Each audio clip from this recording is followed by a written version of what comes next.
would you still wanna reach for the stars to higher ground? Could you let go your fear of falling? Would you give up the safe and sound? You tell your heart to take another step. You've got another 1,000 miles to go.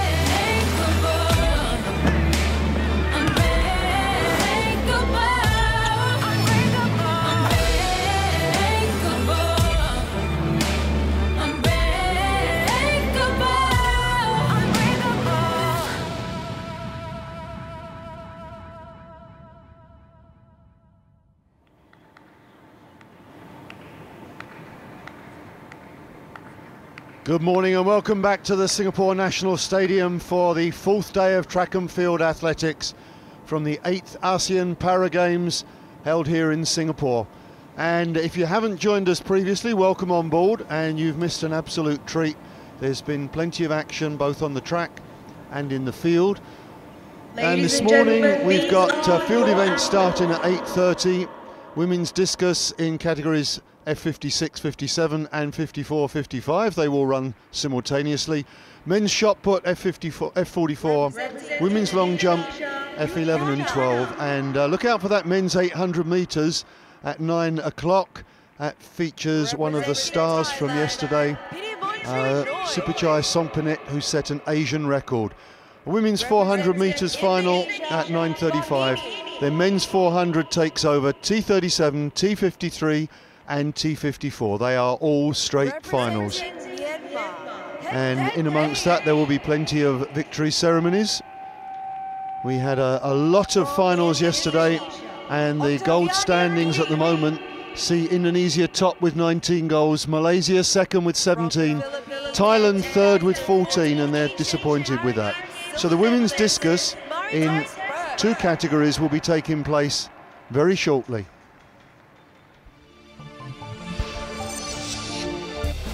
F57 is for field athletes with a high degree of impairment affecting one leg or the loss of limbs. These athletes all have to compensate for significant asymmetry in power from the legs, but have full upper body power. So that's the classification for F56, 57. We've got 3 competitors.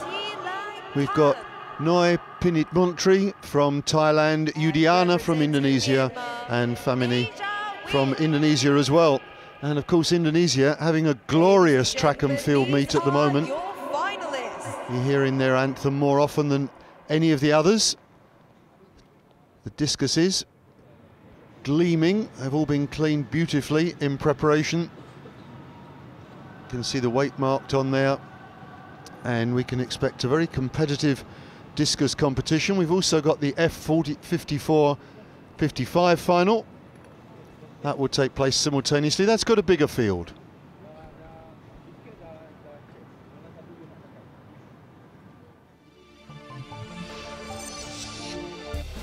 '55 is for field athletes with a high degree of impairment affecting the legs or the loss of limbs. These throwers generate power through an almost full range of body and arm movement, and are close to optimum sitting height when the shot, discus or javelin is released.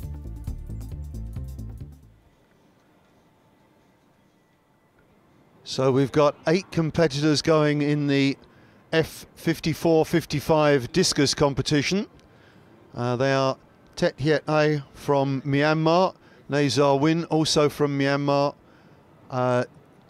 Pwangpet Chaitungrat from Thailand, Burs Marites from the Philippines, Octaviani Dwi from Indonesia, Hybrida Eka Rosa from Indonesia, No Tilan Tan from Vietnam, and Tran Thi Tu also from Vietnam. So we've got 8 competitors going in the F54-55 competition, and just the 3 F56-57. Now for these competitors, they're all wheelchair athletes, and they all need to be in a very secure position inside the circle. And what they will do then is, once they are in position, they will take all 6 of their throws, one after the other, and then obviously those will be measured and their longest recorded, and then the next competitor will be put in position. If they had to rotate, as happens for the other events, it would probably take us 2 days to get through a field of 9 athletes. So we've got Yudiana is the first one to go, competitor 150, and she's in the F56-57 category. They're just making sure that she's in position. Absolutely crucial that everything is tied down, everything is absolutely fixed, because of course without the use of the legs to brace against, the athletes using their torso, shoulders and arms to generate all of the power for the discus, and so they have to brace themselves against the restraint of the chair, whereas able-bodied athletes would be bracing against their own legs. So this is going to take a long time. This will take all morning to get through the 11 competitors in the discus. So while Yudiani is patient there, waiting to start taking her throws in the discus, there's also a men's shot put competition going on in category F44. And that features 1 or 2 guys that we've seen previously.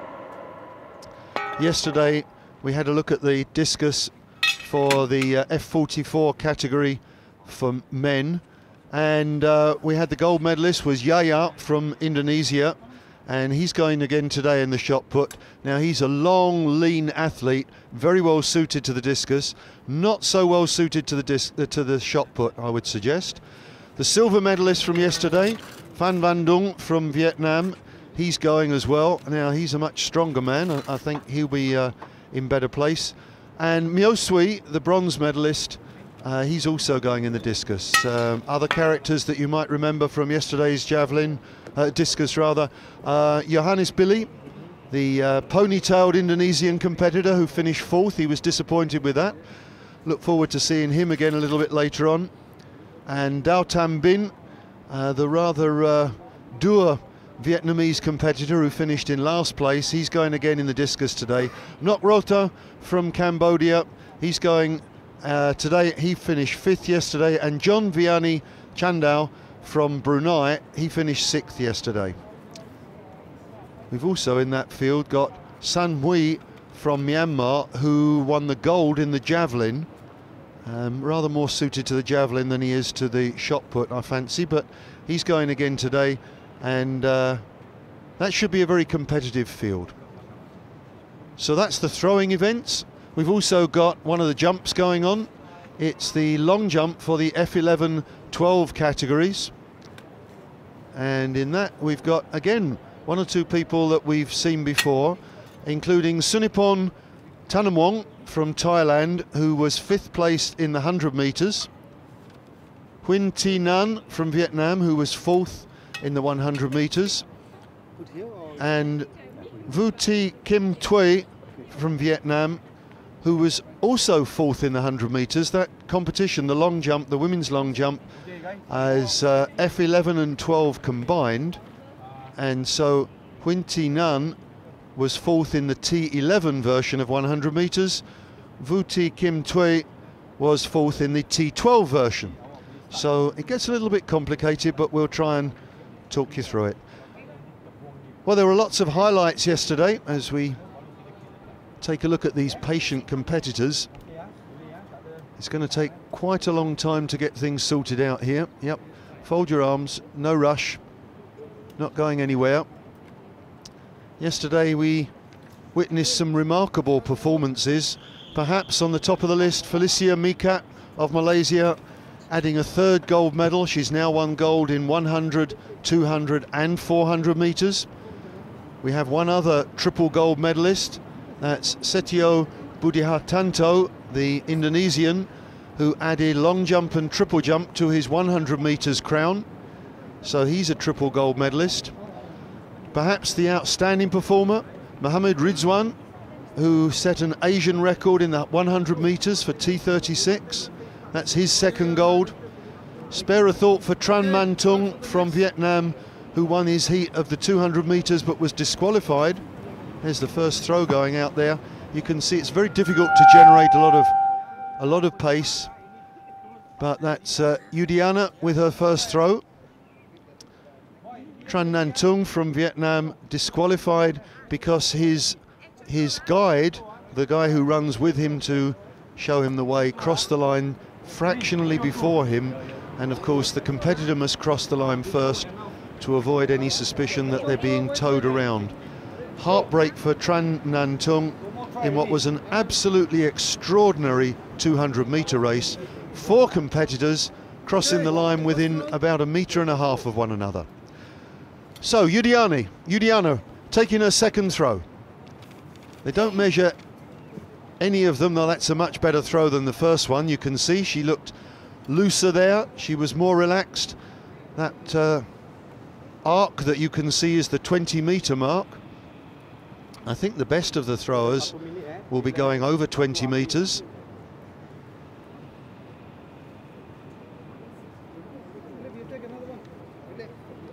Yudiana 16 metres 19. I think that might have been her first round throw. Looked to me like the second throw was a bit better than that. They are measuring each one as they go. I thought that sometimes they mark them all and then measure the longest one or the longest couple. Here she goes again. Yudiana from Indonesia. Well, that's very similar to the previous throw. That's going to be about the 16-metre mark as well. I think maybe the first one that I called was still a practice throw. I think that's her second competitive throw. We're just waiting for the distance. And that's got a 17 at the beginning. I think that was 17.08. So a slight improvement for Yudiana. Remember, she will sit there and take all 6 of her throws. Then she'll be followed by Noi Pinitmontri from Thailand.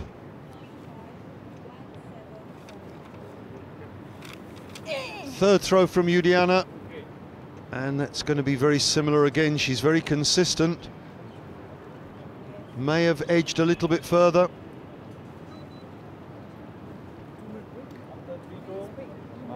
She gets as much rotation as she can. Obviously it's limited. There we go, 17.68.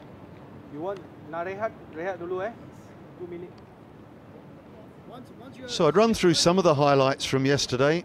Other moments to remember, well, Supachai Songpinit in the 400 metres, setting a new Asian record for men in the T11 category. And we're going to see Supachai Songpinit again later on this morning, very shortly in fact. And I'm sure it'll be great to see him in action, an outstanding athlete.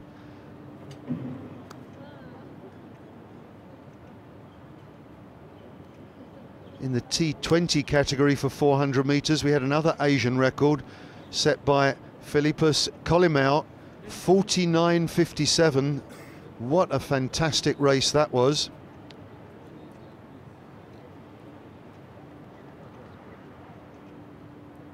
And perhaps the feel-good moment of the day, Huyn Thi Toi, 51 years of age, adding a second gold medal to the one she won in the 200 metres, coming home first in the 100 metres, and so excited she didn't stop running till she was halfway down the back straight.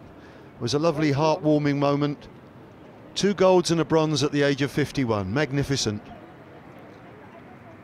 Yudiana with her third throw coming up.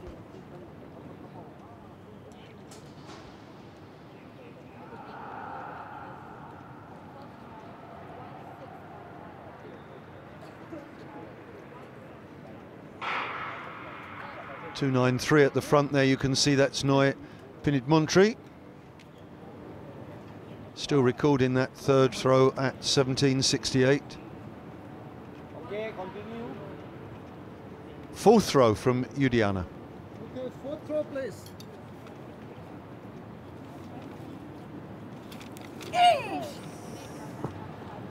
Well, I think that one's bigger again. She's getting a little bit longer with each one.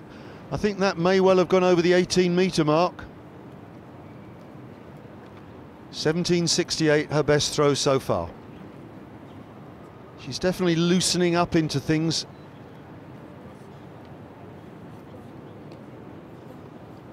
I think that one's going to go over 18. It is indeed 18.22 for her fourth round effort. There are only 3 competitors in this category for the discus, F56, 57, and for the benefit of new listeners, or viewers rather I should say, the -1 rule applies if there are only 3 competitors. They only give 2 medals.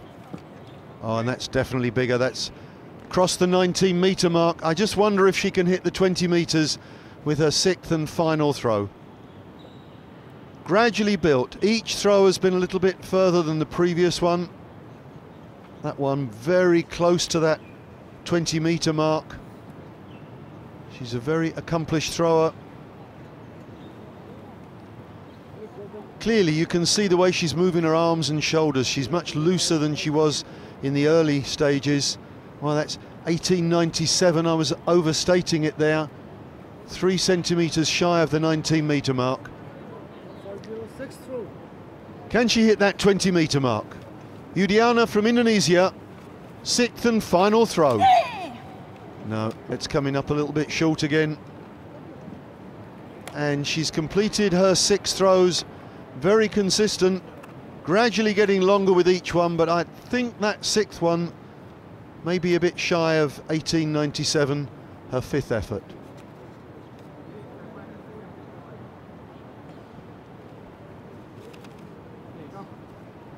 Well, once again, I've managed to call it wrong.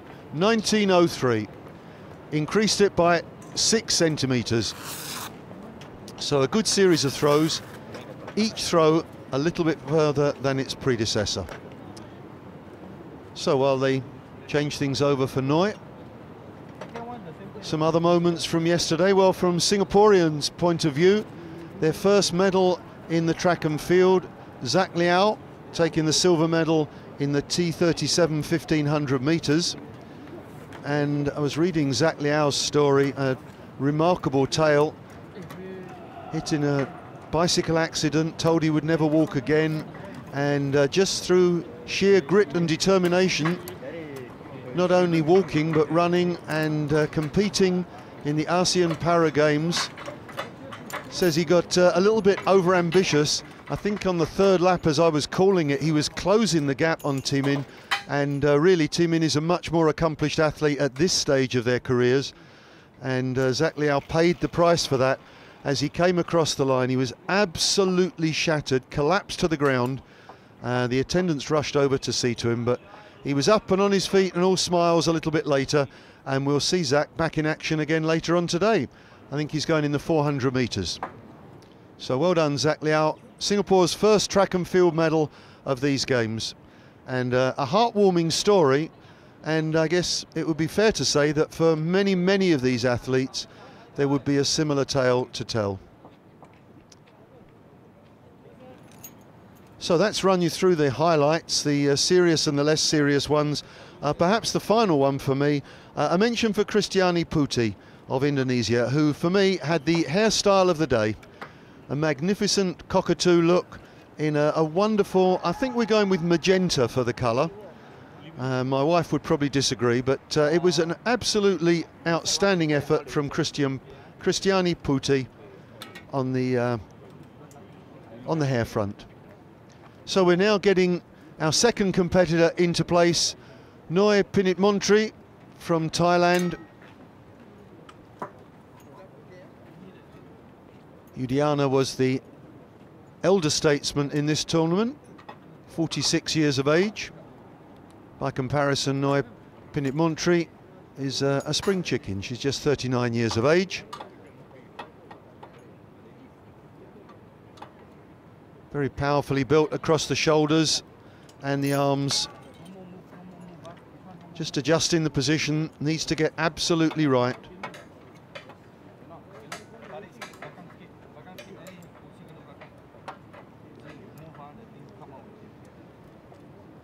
I think it's worth noting that for a lot of these athletes, their early throws are always a little bit on the tentative side, as they just check that they are securely placed there. Whereas with some of the able-bodied athletes, their best throw is their first one. You do usually see that these athletes get a little bit more confident in their position, get a bit looser, and they throw a little bit longer as the competition moves along.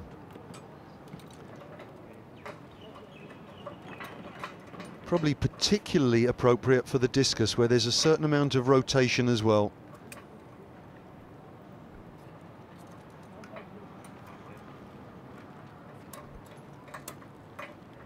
So we're taking a look at the field events at the moment, and a reminder that the men's shot put has just gotten underway. That's the F44 category for the men's shot put, and that's got a nice big field. 8 competitors, and most of them, all of them in fact, have been in action before, either in the javelin or in the discus, or in some cases both. More common to double up between discus and shot put. The javelin is a slightly different discipline. So that's the men's shot put.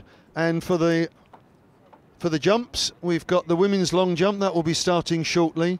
That's F11, F12. 5 competitors going in that. 2 from Thailand, 2 from Vietnam, 1 from Malaysia. And as the medal table stands at the moment on the track and field, Malaysia having a terrific tournament in 2nd place. Thailand just a little bit disappointed to be in 3rd place. They've got the most medals overall, 45, but it's the gold medal tally that dictates where you are in the table. And Thailand will be disappointed with 3rd, but there are plenty of finals on today, so lots of medals up for grabs.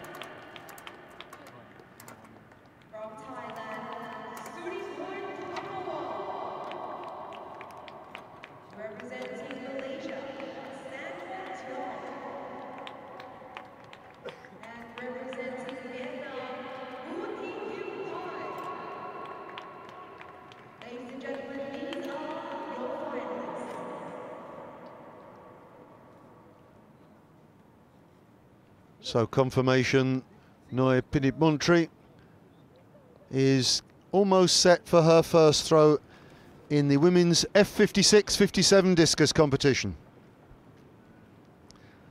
This one of what I believe is 18 finals today. The reason I'm not 100% sure is that some events that we have scheduled as finals have additional competitors late in the piece, and then that final has to switch to being heats. And sometimes the reverse happens. If somebody drops out from the heats, there are only enough competitors for a straight final. So sometimes heats become a final, and the final becomes a heat. And it all adds to the entertainment. I quite like the late competitors arriving on the scene. And the officials always try to be flexible and accommodate the athletes. So I think that's one of the nice features. You don't want excessively pedantic officiating. You need to apply the rules, but you need to do so with a bit of humanity, and a lot of laughter going on there at the moment.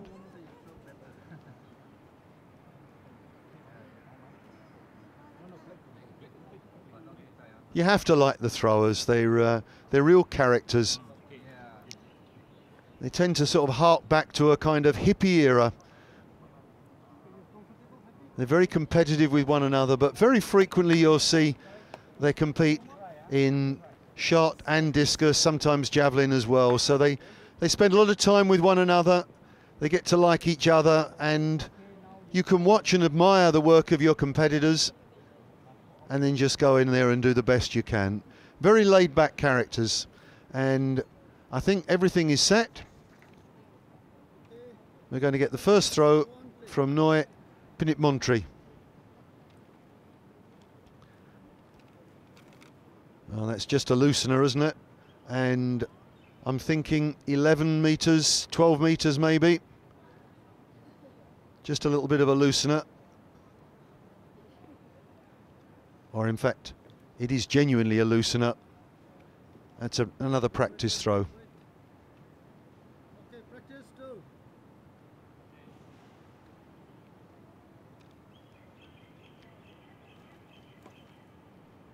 That one a lot more serious.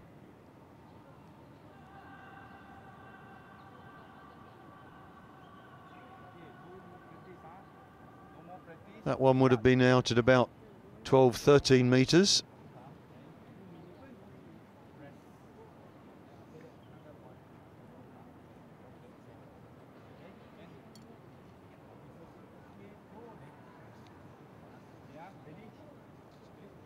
Final instructions, nice little smile, all set to go.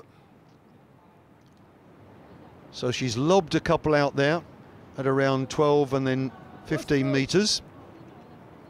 What's she got? Can she displace Yudiana in first place? Bigger range of movement now. Oh, that one went out far too flat. Didn't get the angle right on that one at all. So probably around the 13-metre mark. Difficult to judge when it's so far from the 20-metre line. Slipped a little bit, that one. The angle of delivery got to be much steeper than that. There we go, 12-18.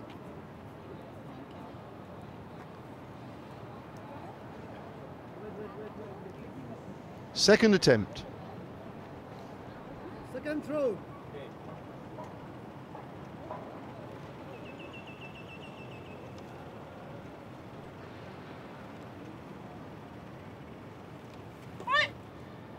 Oh, and that one wobbled a bit and almost hit the assistant who's measuring. He managed to take evasive action, and you could see the discus landed outside of that yellow line, so that's a no throw.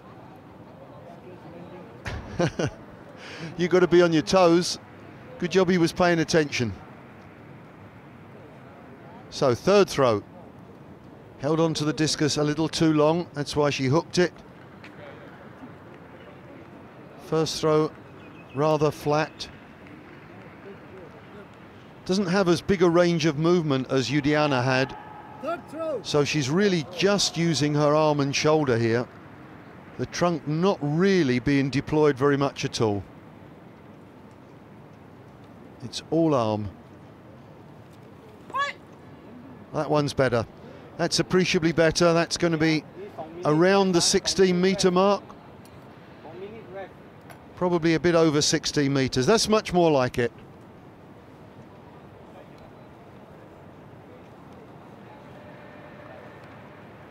You need some drinks? Run the timer. No, thank you.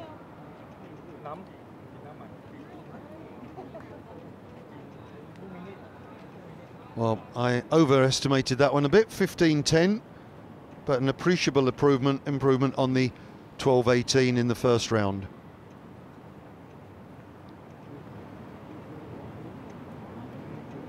Warming to her task now.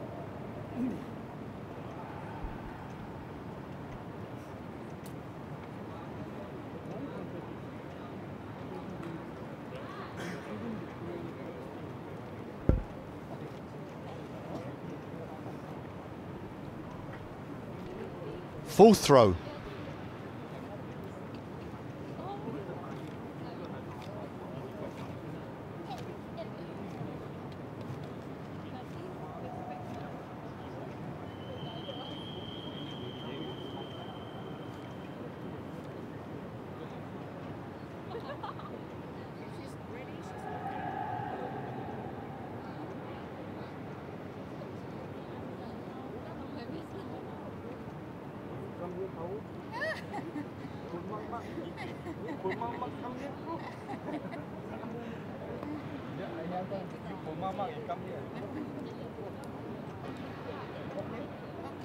Well, I'm not sure exactly what the nature of the delay is.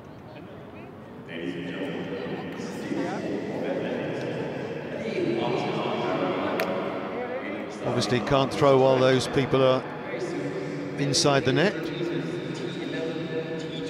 And we're almost ready for the first track event of the day, which will be 400 meters, an 800 meters final.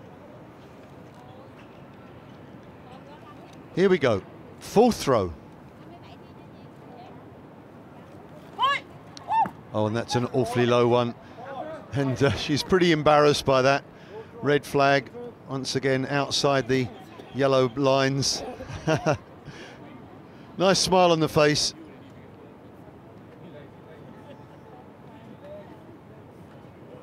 You could see that one slipped out the hand. Pretty much went out horizontally. So another no throw. 2 throws left.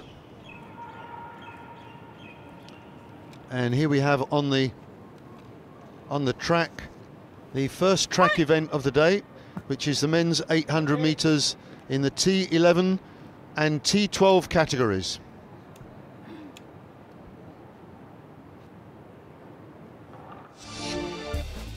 T12 is for athletes with a visual impairment. Their vision is constricted to a radius of less than 5 degrees and or the ability to recognise a moving object at a distance of 1 metre.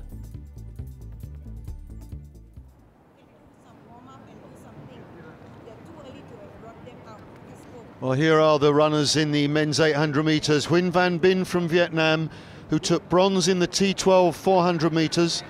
Supachai Songphanit, the hero from yesterday, Thailand, he took the gold medal in the T11 400 metres. And that was in a new Asian record. It was a tremendous performance. Lane 3, Huynh Hoang Minh from Vietnam. Lane 4, one of the Laotians, Ladavon Say, one of the young guys from Laos, in there learning the game. And competitor number 346, Huynh Ngoc Hiep from Vietnam. He took part in the 200 metres and got knocked out in the heats. So we have 5 competitors, 3 from Vietnam, 1 from Laos and 1 from Thailand.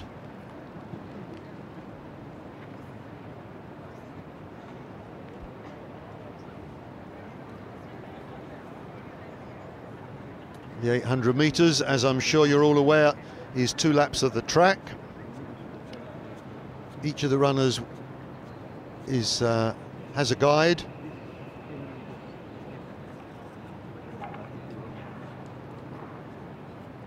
And as we saw yesterday, the guide is not allowed to cross the line before the runner. Otherwise, that means instant disqualification. Ladavon Say was 182 there, and this was the man yesterday, or one of the men of the day, Supachai Songphanit from Thailand. Really was an outstanding run.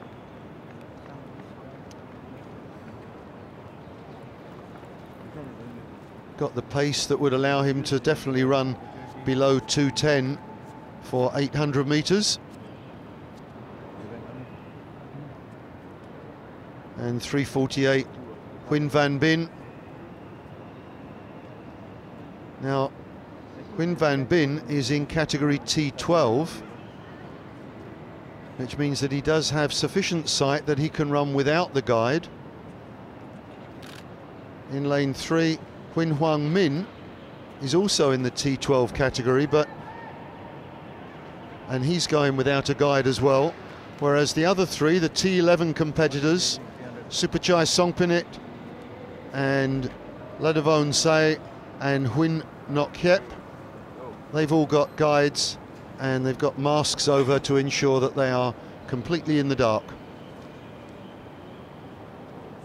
So as we await the start of the first track event of the day, the men's 800 metres classification T11 and T12. I'm delighted to say that once again My good friend Nick Aplin's popped in to join me for some of the track athletics. Morning, Nick. Morning there, Jamie. Nice to see you bright and early again, and this is going to be an interesting race for sure. Well, absolutely. Superchai Songpinit yesterday setting an Asian record in the men's 400 metres. That's the fella. This is some athlete. And I was just saying, Nick, that we're probably looking at something maybe 210, maybe even less than that from these guys. Oh, that would be really excellent. We've sort of grown to realise over the last 2 or 3 days that these guys have got wonderful talents, wonderful abilities, but great drive and determination too. Well, that's the youngster from Laos, Laktavonsay. I think he'll probably trail in way back in 5th place, but good experience for him. Just 18 years of age, he looks like a youthful figure. And Huyn Nok also a little bit of an outsider. I think the winner is likely to come from the first 3 lanes. It's old style 800 metres. They're all on the start line and they can break for the inside. Nowadays, of course, you usually see a stagger around the first 100. But they can just go straight for the inside. This can get rather congested, obviously, with the guides in there as well.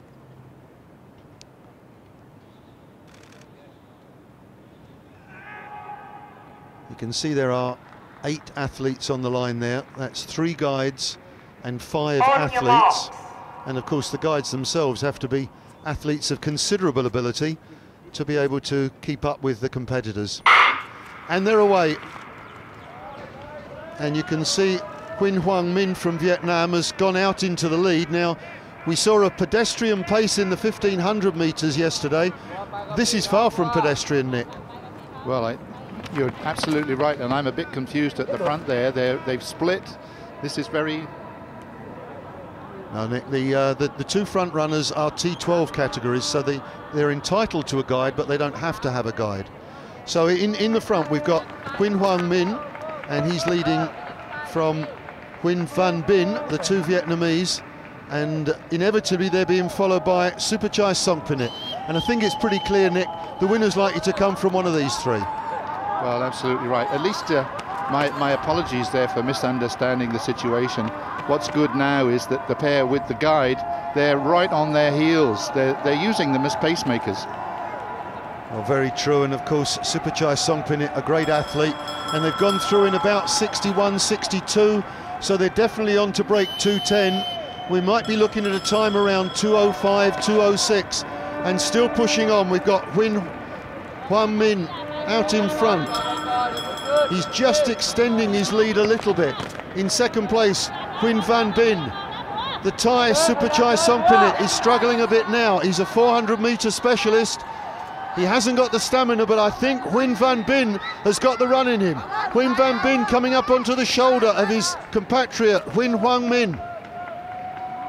When will he make his move? He's still 3-4 metres adrift. And up front, Huyn Hoang Minh definitely tying up now. He's struggling now, coming off the bend.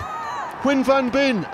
But again, Huyn Hoang Minh is going away, and I don't think there's any way back now. He's found enough in the locker. He's led from the gun.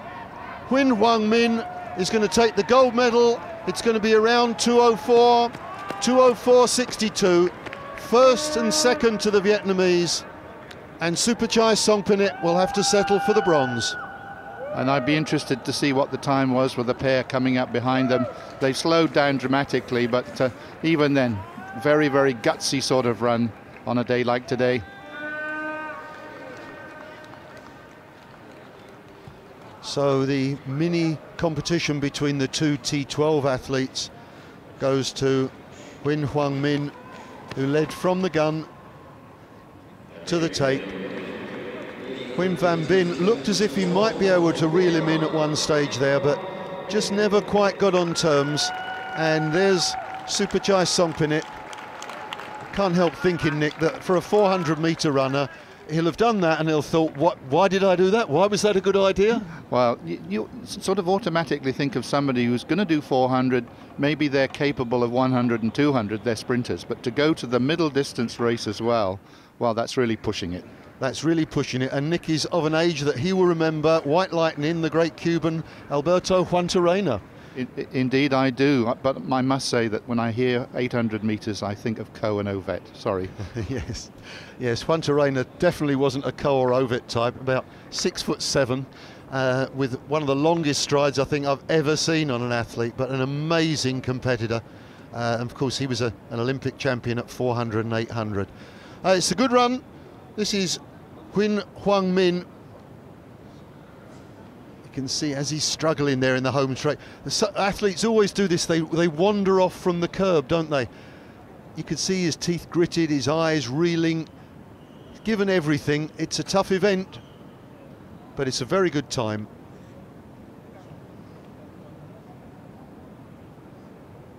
I'm not surprised, the pained expression really. I would hate to have to run that.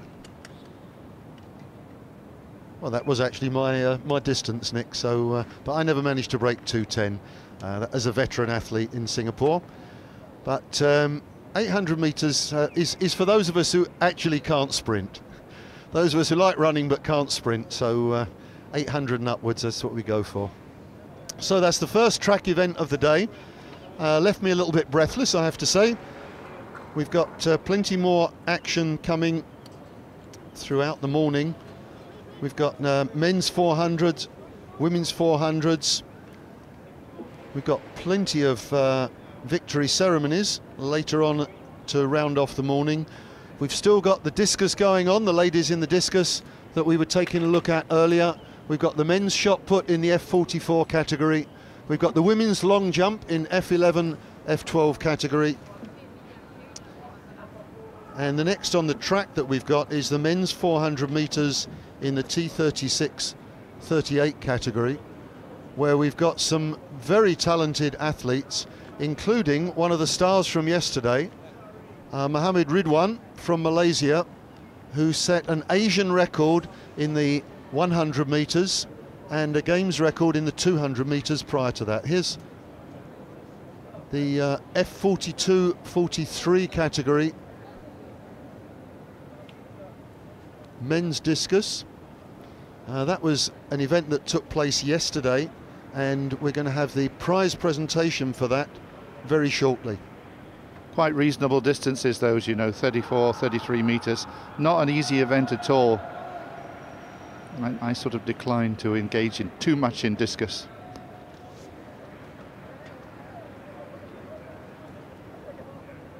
One of those rotational activities, got to be very, very strong. And for some reason, well, understandable, you get long arms as well. Nothing wrong with long arms, Nick. I've lived all my life with them.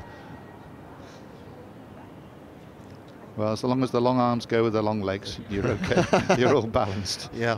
So that men's discus, we'll be looking at the victory ceremony. Another gold medal for Vietnam in that. Huang Chao, winning throw of 34 metres and 84 centimetres. Was a good contest. Sutarno of Indonesia, he had to settle for silver this time around.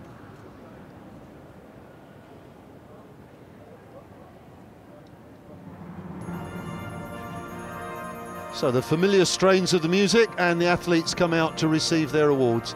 There were only 3 competitors in this competition, and so you'll see there's only 2 competitors coming out receiving gold and silver.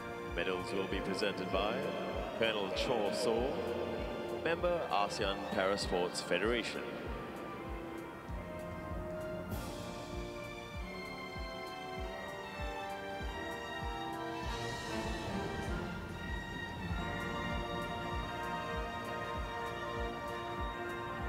At the risk of sounding antiquarian, the name that comes to my mind with discus is Bill Tancred, who had a brother who was also a thrower, fairly mean thrower.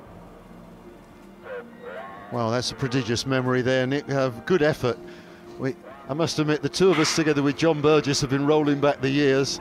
John Burgess was talking about Dick Fosbury, who invented the Fosbury flop, the athletic style that revolutionised high jump, and that was way back in 1968. But enough of this in the past.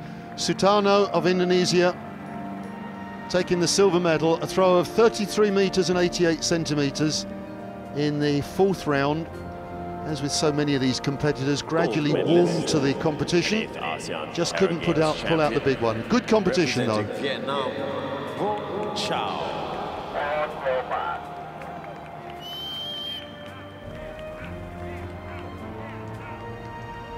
There's the gold medalist, Vung Chao, 34 metres 84, and he threw that with his final throw, but it wasn't a dramatic taking of the gold medal because he was already in first place.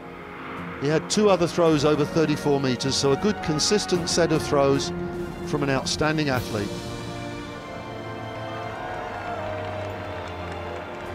And he looks a truly happy man. Ladies and gentlemen, please rise for the national anthem of Vietnam.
Presenting your medalists for the men's discus throw F43. So congratulations once again to Vung Chao of Vietnam, the gold medalist in the men's discus throw F42, F43 category. And alongside him, Sutarno of Indonesia, the silver medalist. And this was the throw. Oh, that's lovely technique. That is superb. Obviously not able to rotate across the circle, but really did use good rotation of the trunk, good full long arm movement and great delivery. And aesthetically very pleasing, I think, the discus. When it's done well, shot put more of a sort of grunt and heave it out there, but the discus always got an attractive look as it sails through the air, and that throw, 34-84, excellent.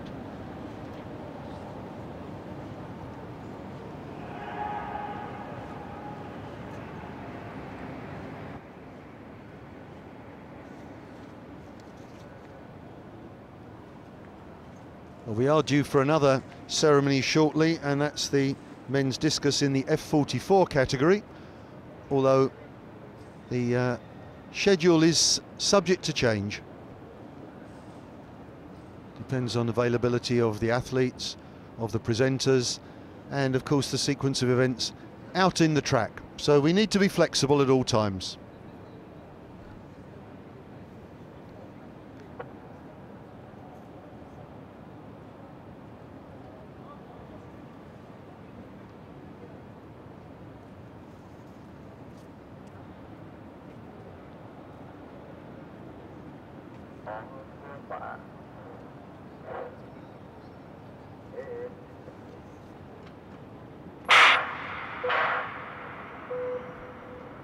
Well, that sounded like the starter's gun, but I think that's merely a distraction.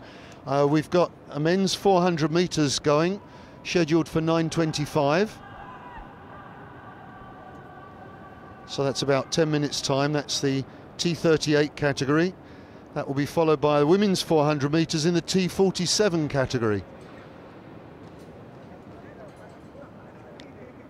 And I can assure you that the men's 400 metres will be a stunning race. Really looking forward to seeing Mohammed Ridwan from Malaysia going over 400 metres. Set the Asian record in the 100 metres yesterday, but really wasn't terribly good over the first 30 metres or so. Once he gets in his stride, he is amazing. So confirmation that we do have another discus victory ceremony coming up shortly.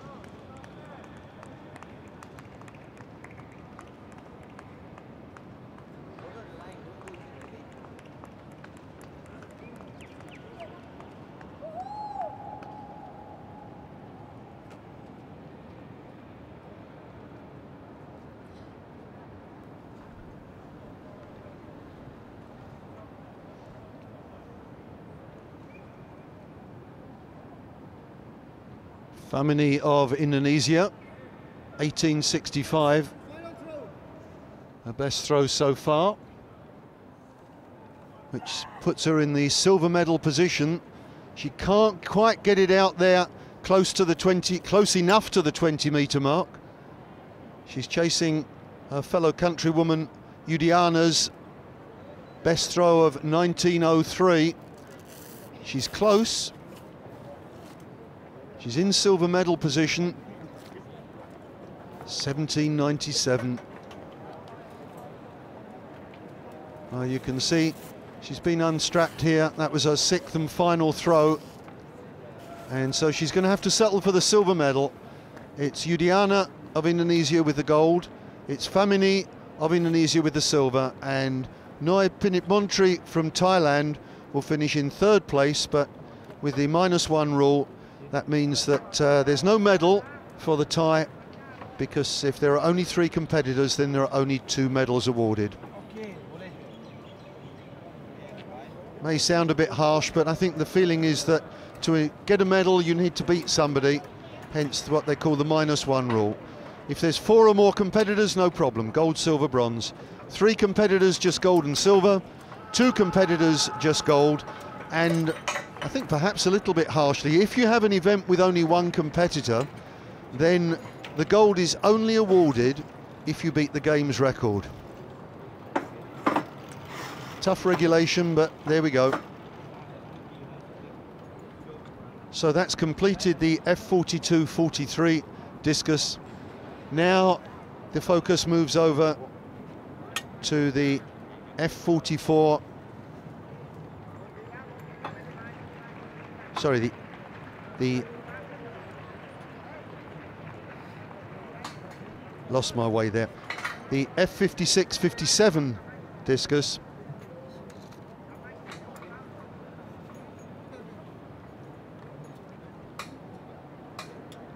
Which has been completed. Now we go to the F54-55, and there are 8 competitors in there. To get through 3 girls, it took about 40 minutes. So extrapolating that, I think we can look forward to a couple of hours for the girls. Saw Hiet Ai from Myanmar there. And here is confirmation of that 800 metres result. Huyn Huang Min, 2:04.66. Huyn Van Bin, 2:05.94. Supachai Songpinit, well, he's more of a sprinter. He found that very heavy going, 2:17.36. And Latavonsay, 2:35.67. And the 3rd Vietnamese, Huyn, finishing in 5th place. So the first 2 tremendous times inside 2:06. Good running by anybody's standards.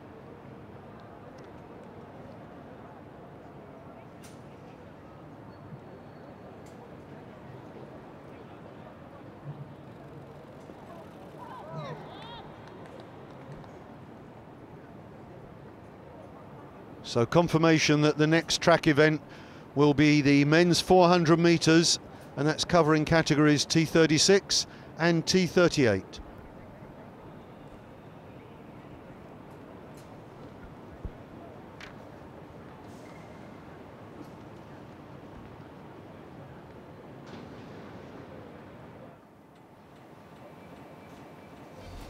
T38 is for athletes with a low degree of impairment affecting the lower trunk and legs, whole body, or a low to moderate degree of impairment down one side. They have to compensate for asymmetry and reduce coordination of muscle movements.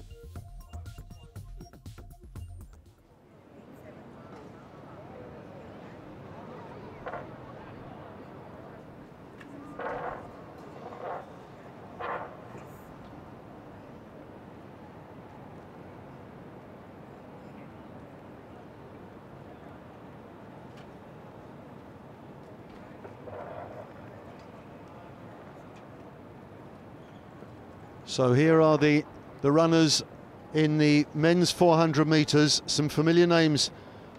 Krishna Haridas, gold medalist in the 100 metres in the T38 category. Damchum Surasak from Thailand in lane 2. Pan Dinh Duong from Vietnam, he was 6th in the 100 metres final.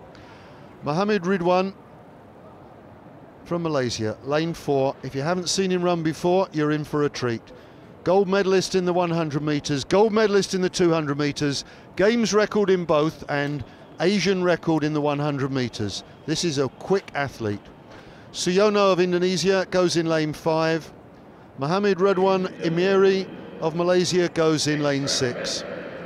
We've got Damkoing in lane 7 from Thailand, and Mohammed Agung Laksana of Indonesia will be going in lane out. Mohammed Agung Laksana, silver medalist over 100 metres, silver medalist over 200 metres, but just unable to catch Mohammed Ridwan.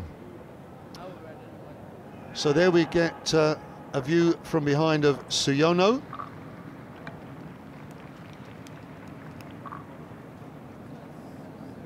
Suyono is a T38 category runner. We've got runners from T36 and T38 in this. So actually in the 100 metres they competed separately. Over the 400 metres they combined the groups. So we've got, if you like, we've got 2 silver medalists from the 100 metres. Suyono of Indonesia, silver medal in the T38, and Mohammed Agung Laksana, silver medal in the 100 metres in T36. A bit confusing, Nick? Absolutely. We'll catch on. We'll catch on. We certainly will. And I think, to be honest, Mohammed Ridwan in lane 4 has been one of the athletes of the competition so far. He's just got a magnificent, you being a technical man on this, Nick, you'll love his technique. Once he gets going, he's got beautiful stride length, lovely drive, lovely high knee lift. We might be looking at this being a bit far for him. 100 and 200 metre sprinters usually ask for a drinks interval when they ask to run 400 metres. But I think some of these guys can stretch it out to the longer distance quite comfortably. I think the one thing I'm going to be looking for, well, 2 things maybe. One, that they don't go off too fast, and then secondly, how they handle the curves, the bends, particularly coming into the home straight again. Harry Das, who can forget his run in the 100 metres? Absolutely superb, running out in lane 9, stormed through the field.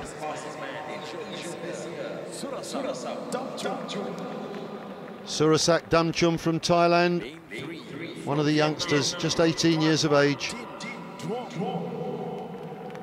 Phan Dinh Duong from Vietnam, somewhat old style clothing there.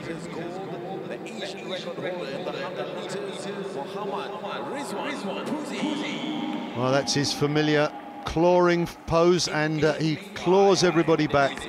This is some athlete. Suyono, well, a veteran in the field, 43 years of age, puts us to shame. A mere youngster. This is another good athlete. Finished 3rd in both the 100 and 200 metres. And Damkoing of Thailand, he was 4th in the 100 metres in the T38 category.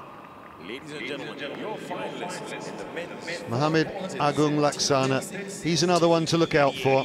So the form guys going into this, will be Harry Das in lane 1, will be Mohammed Rizwan in lane 4, Suyono lane 5, and Mohammed Agung Laksana in lane 8. So we've got 4 very good competitors in this race.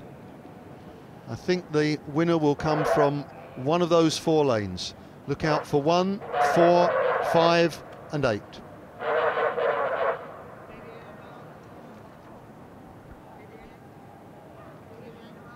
And it is nice to see the full range of the 8 lanes being used. Always looks good when you've got the blocks there, you've got them spread out. It really adds to the drama, actually, I think, and you've got to keep an eye throughout the whole 8 lanes to pick up what's going on. Thank you. You're saying my job's really tough. Of course. So we're looking for a quick time. I think the game's record stands at 50.14. I wonder if any of these can drop below the magic 50-second mark. Damkoing in lane 7 doesn't appear to be using blocks, and once again they're unsettled. This time I think it was Mohammed Radwan Emiri out in lane 6.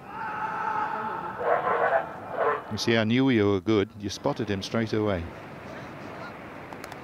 Well, he was the one who stood up. But so just let's run through them again. Harry Das in lane 1 from Malaysia, Surasak Damchum from Thailand lane 2, Pandin Duong from Vietnam lane 3, Mohammed Rizwan, probably the favourite, from Malaysia lane 4, Suyono of Indonesia lane 5, Mohammed Radwan Emiri from Malaysia lane 6, Damkoing from Thailand in lane 7, and on the outside Mohammed Agung Laksana from Indonesia. That's Pandin Duong. Harks back to an olden era, running with a sort of polo shirt on. You see, we recognise these things.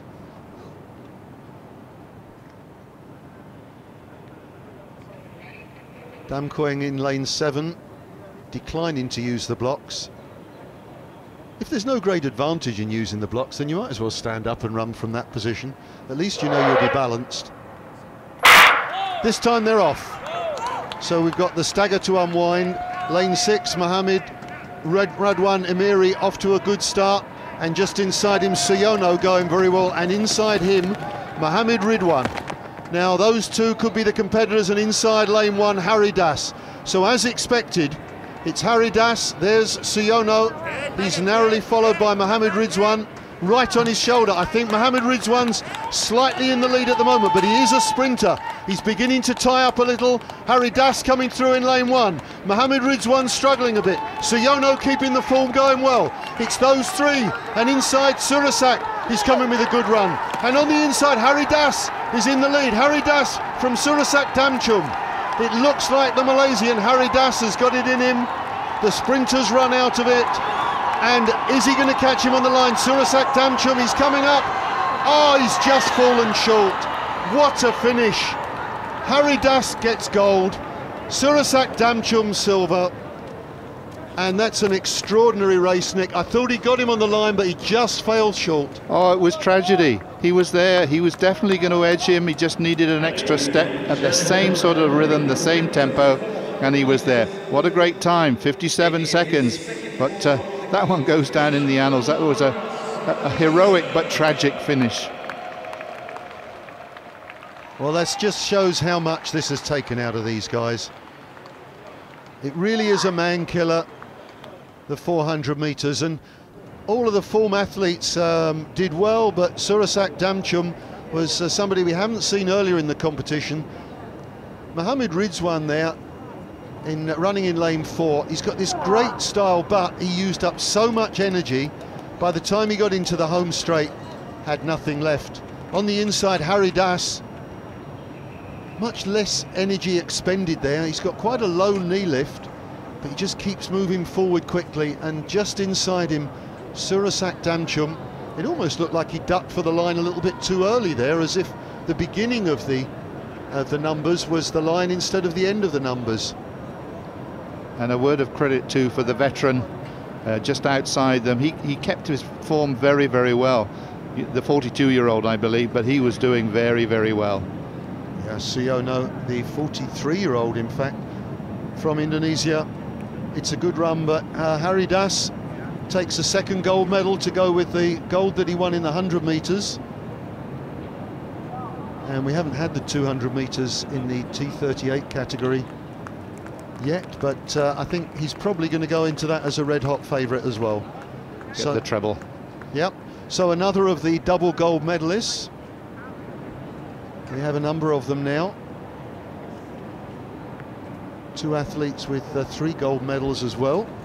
If you missed that yesterday, that was Felicia Mikat of Malaysia, gold medalist in 100, 200 and 400. And from Indonesia, Setio Budihartanto, who took the golds in 100 long jump and the triple jump. So tremendous performances. But I don't think the business is finished. We're only just over halfway through the track and field tournament. This is the 7th session, and there will be 11 in total, and there are plenty of athletes who will have chance to add to their tally. So I don't think we'll be stopping at 3.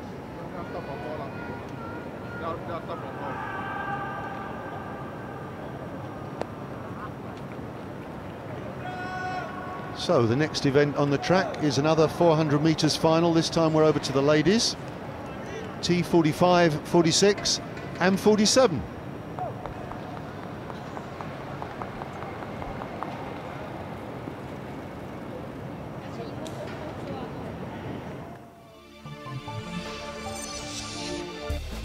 T47 is for athletes with a low to moderate impairment in one arm or the loss of limbs. They adjust for asymmetric upper body balance.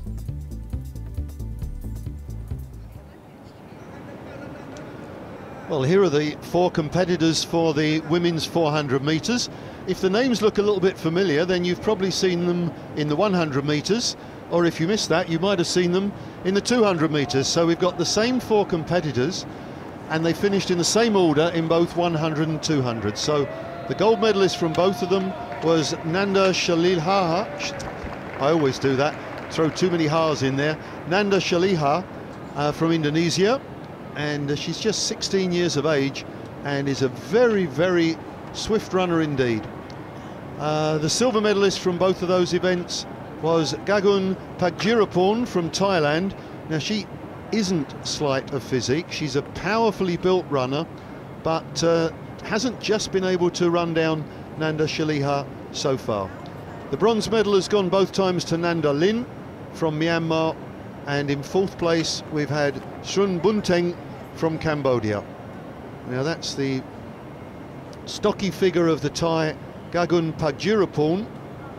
Just inside of her, Srun Bunteng from Cambodia, much leaner, strong athlete. That could suit her very nicely for the 400 metres. And on the inside, Nanda Shalilha. Meanwhile, confirmation of that result. So we had Hari Das in 1st place, 57.06. Damchum Sorosak, 57.32, taking the silver. And Suyono, the veteran, 58.61. And Mohamed Rizwan, well, that really does prove that out-and-out sprinters hate the 400 metres. He tied up badly in the home straight and had to settle for 4th. Well, there is the double gold medalist, Nanda Shalilha, competitor 146. Looking very composed and relaxed, and I think the relaxed part is particularly important. She looks really quite confident. Well, 2 gold medals in the locker already. What's she got to lose today? I'm sure she will be thinking, how am I going to get all the way around this track? Competitor 119, Srun Bunteng from Cambodia, another of the youngsters, just 20 years of age. And Nanda Lin, who's in lane 4, she's just 17 years of age. There she is. And it's great experience for these girls. We've seen a lot of youngsters picking up medals, but more importantly, they're picking up experience and an event that they will never forget. This is the veteran in the field, Pagjirapon.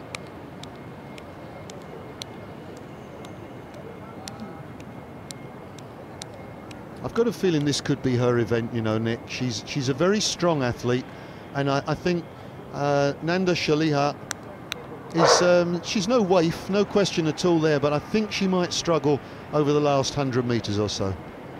Well, I think you're right. The strength is clearly a factor in the 400. Again, a lot depends on how well she gets away. Shaliha, well, she's got all the runners on the outside. She can keep an eye on them. If any of them start to stretch away from her, she can pull them back in. Not always a bad idea being in lane one in this sort of race. Yeah, the only disadvantage there, if you're particularly tall, is that the bend, the curve itself is a bit tight. But I think that will suit her. The 400-metre runners, the trick is to get out there quickly, get into a quick rhythm, quick cadence, and then try and relax. Don't expend too much energy. Try and get through 250 metres, and then when you get to the final, the home straight, the last 100 metres, close your eyes, grit your teeth, and just give it your best. Absolutely, gritting of teeth time.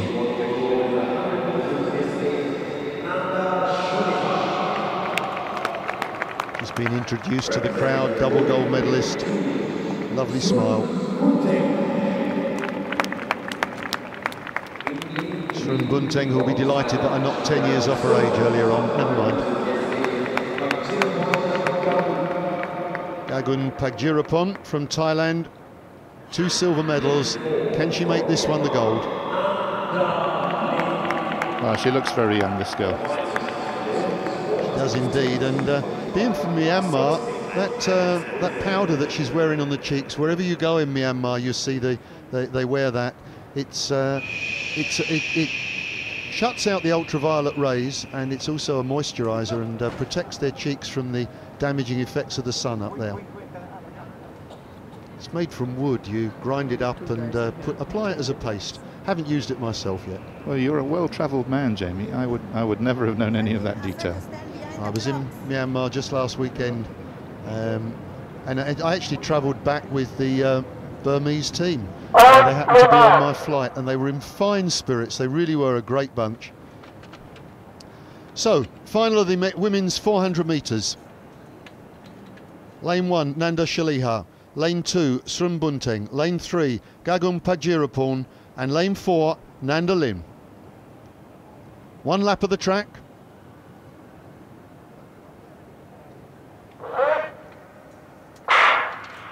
Away they go, and well, on the inside, Nanda Shaliha going past her competitor Srum Bunteng straight away.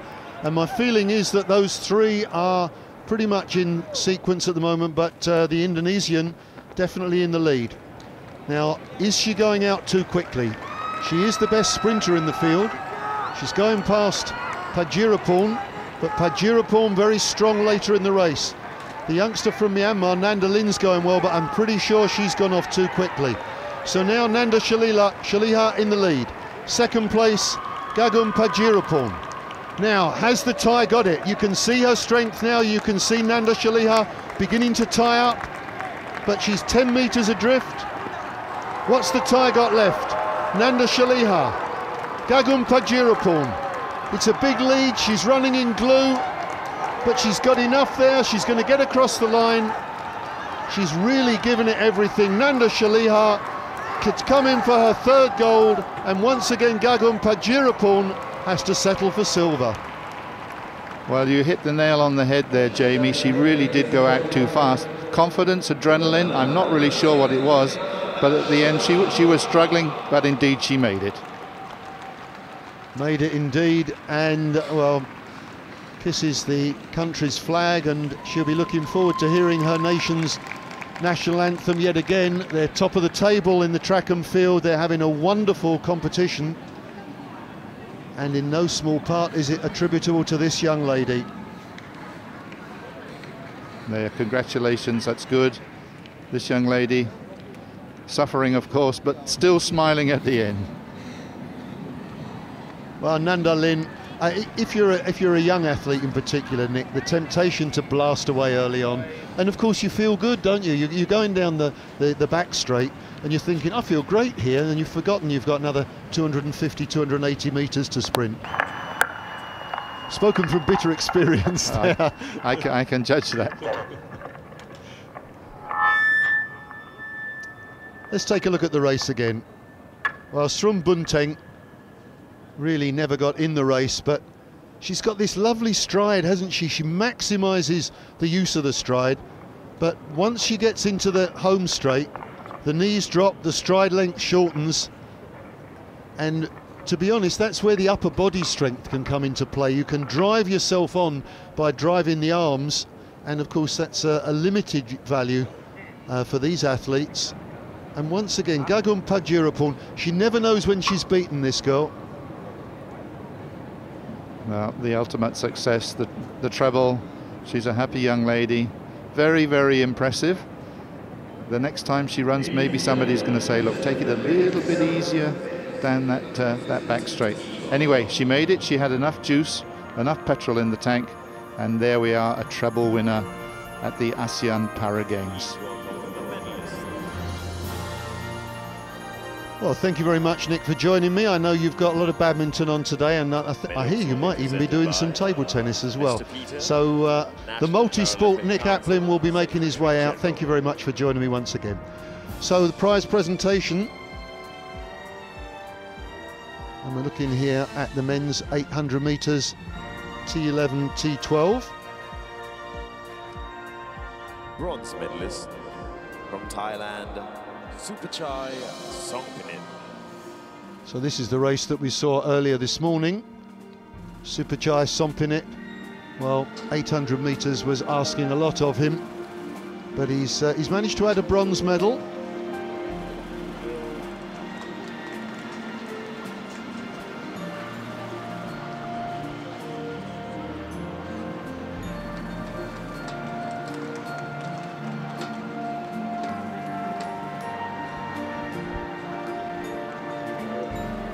The two Vietnamese runners taking gold and silver. Vietnam starting the day with 9 gold medals, a good performance from them. Technically, Supachai Songpinit, a T11 category runner. Quinn Van Binh from Vietnam taking the silver medal. Quinn Hoang Minh, also of Vietnam, taking the gold medal.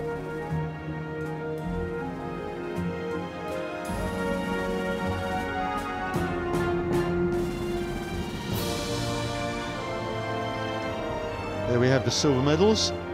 The guide also awarded a medal, although in this case, of course, the guide didn't run with the athlete. And I think, looking at the shape of the guide, he probably couldn't have run 800 metres in that kind of time. Which of us could? Quinn Van Binh from Vietnam, 24 years of age, silver medal. Para Games champion from Vietnam, Yen Hoang Minh.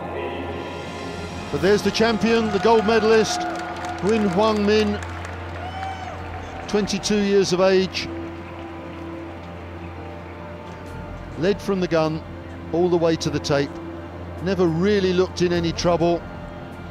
A very evenly run race, excellent tactics, excellent technique, and a fine athlete. A well-deserved gold medal for the Vietnamese squad.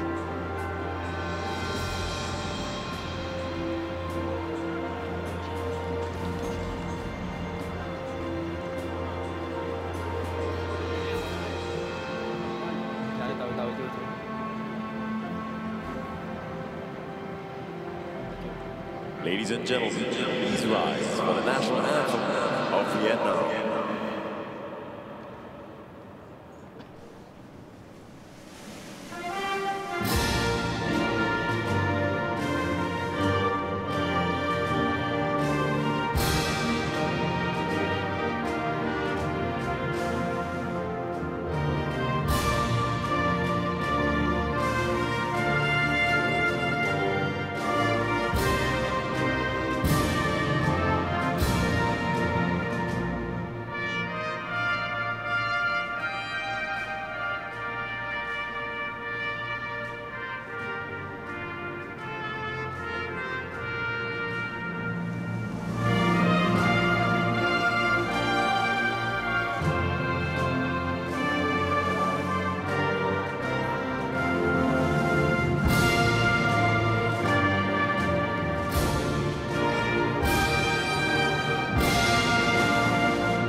and gentlemen, presenting your medalists, the men's 800 meters T12. So our congratulations once again to the 800 metres runners. Gold and silver for Vietnam, bronze for Thailand. Huynh Hoang Minh with the gold, delight on his face, and another good performance from the Vietnamese athletes. We'll take a look back at it. There he is in the white shirt in the middle, straight out into the lead, and he was never headed throughout. This is through 300 metres. Nice rangy stride, good compact technique. Went through the bell in about 62 seconds, just extending his lead down the back straight. And then in the home straight, well, he was struggling a little bit there, got a bit ragged the technique towards the end, but had enough to see himself home. Nice margin of about 6 or 7 metres. An excellent 800 metres race.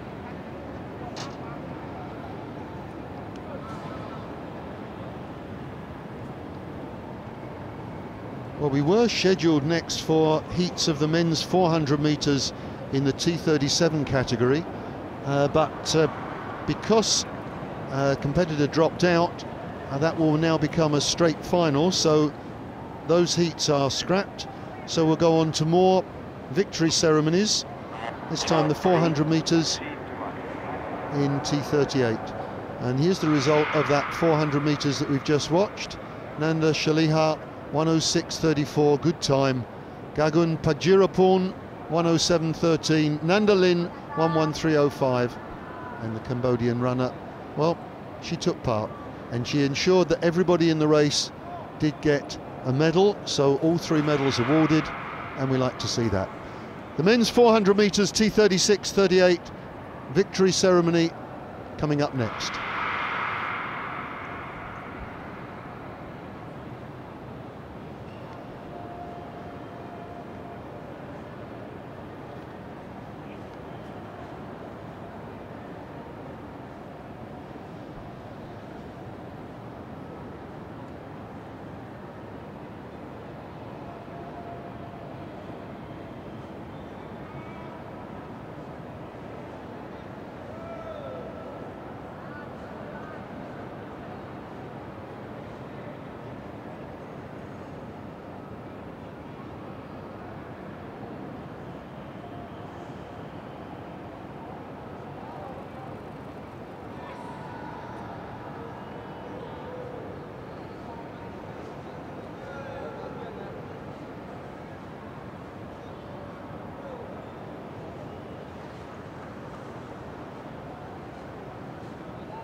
Ladies and gentlemen, victory ceremony for the men's 400 meters T38.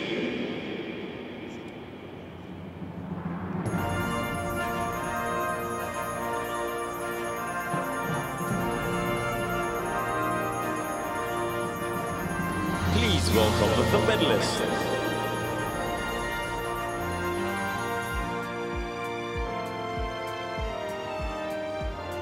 Medals will be presented by Mr. Peter, National Paralympic Council Secretary General.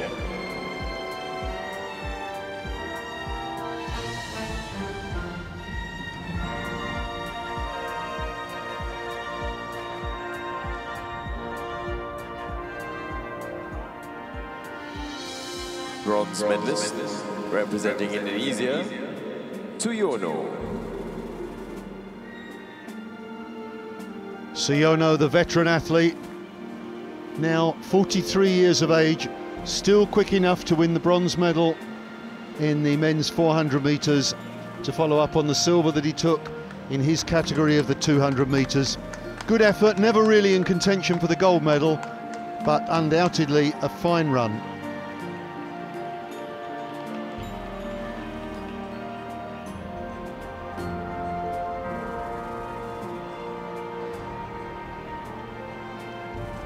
Silver medalist from Thailand, Surasak Damchum.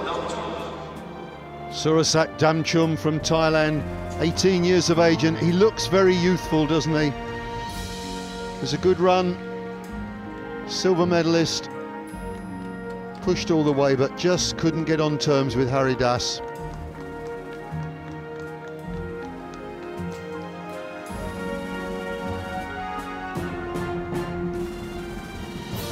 I think we're going to see a lot more of this young man in the future. Nervous looking smile. He'd rather run than have the attention like this. From Malaysia, Krishna Kumar Haridas. And there he is, Hari Das, gold medalist for the second time around. Blasted the field away in the 100 metres, and on this occasion went out very quickly and never really lost his form. A little while Mohammed Ridwan looked as if he might be able to take him on, but the sprinter died at the end, and Hari Das continued all the way through to the tape. Malaysia national anthem.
Presenting your medalists for the men's 400 metres T38. Well, there seems to be some problem for Surasak Damchum. He was holding his stomach there, and we've just got the gold and the bronze medalist in the picture.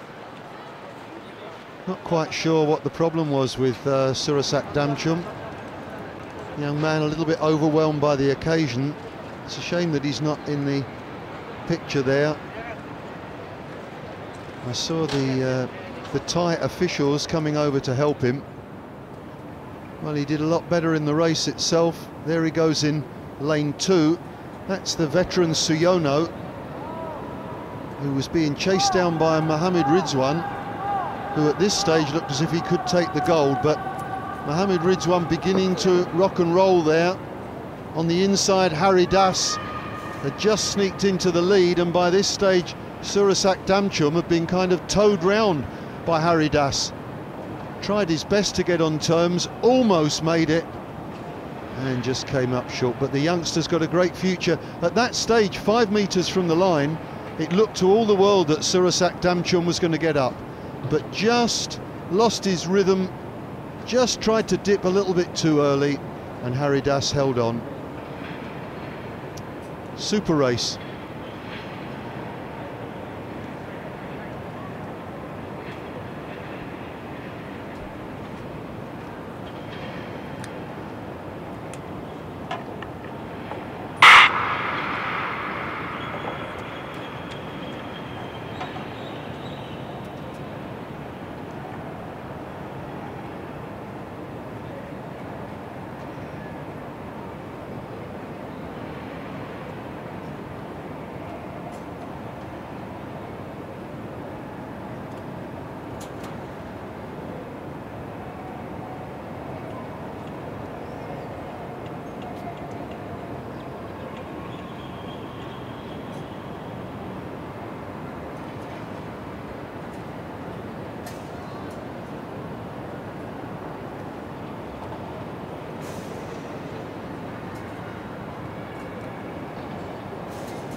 So the result of the women's discus, Yudiana indeed winning that with that throw of 19.03, which I think was her last round throw, and Quinty Tai coming in second place. Famini taking the bronze, and it looked to me like there was a fourth competitor there. I didn't have that on my original roster. I hope there was, in which case all 3 medals will be awarded. Confirmation of that result with Nanda Shaliha winning the women's 400 metres, 106.34. She didn't look as if she enjoyed it enormously, but she got there, and now she can enjoy her moment in the sun as she comes out for the victory ceremony.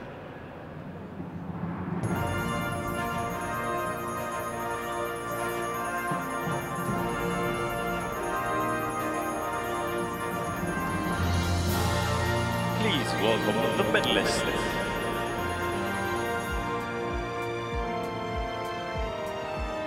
Medals will be presented by Mr. Peter, National Paralympic Council, Secretary General.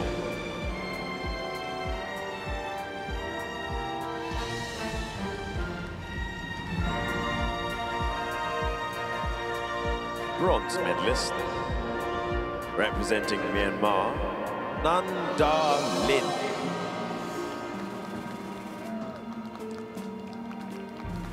So picking up her 3rd bronze medal, Nanda Lin.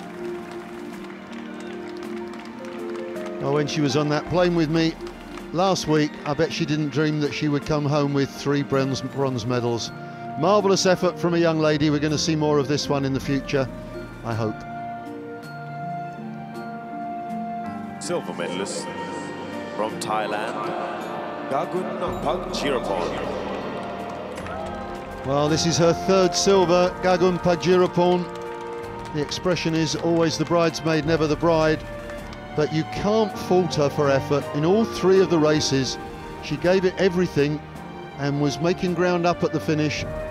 Never quite able to head Nanda Shaliha, who really is having an outstanding track and field meet. Medalist, an ASEAN Para Games champion, representing Indonesia, Nanda Shaliha. Well, there she is, Nanda Shaliha, and that's her 3rd gold medal. She's won the 100, the 200, the 400. It means that at the moment she's one of only 3 athletes in the games to have won 3 gold medals. What a magnificent performance from what is clearly a charming young lady. So once again, we're going to hear the national anthem of Indonesia. Ladies and gentlemen, please rise for the national anthem of Indonesia.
Presenting your medalists for the women's 400 meters, T45, 46 and 47. So once again, the Indonesian national anthem, once again Nanda Shaliha is the gold medalist, 3 gold medals at the age of just 16. Well, it's a competition for young ladies because Felicia Mikat is the same age and she's got 3 golds from Malaysia in 100, 200 and 400, and that's exactly what this young lady has now as well.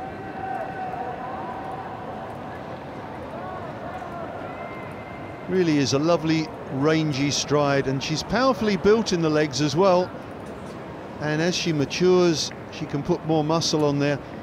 Clearly not a fan of the 400 metres. She is a sprinter, and sprinters habitually hate going all the way around the track, but she made it and picks up her 3rd gold medal. And that 3rd gold medal, I think in the current standings, that leaves Indonesia on 21 golds, Malaysia on 17 and Thailand on 14. Vietnam are having a good morning again. They've moved up to 10 gold medals, and in the minor placings Myanmar with 2, Philippines 2 and Brunei just the 1 gold medal. So Indonesia having a fantastic track and field meet.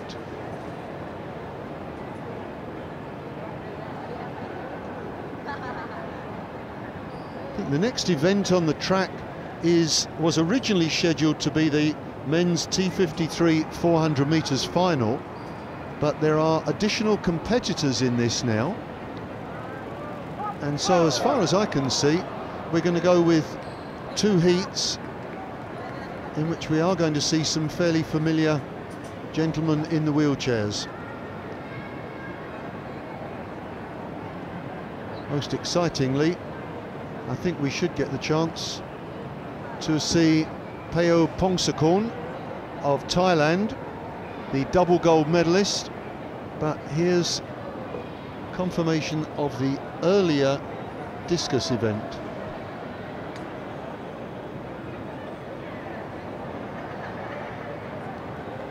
Well, we've got Yaya followed by Pan Van Dung and Myo Sui, and Johannes Billy just missing out once again. Ladies and gentlemen, the victory ceremony for the men's discus throw, F44.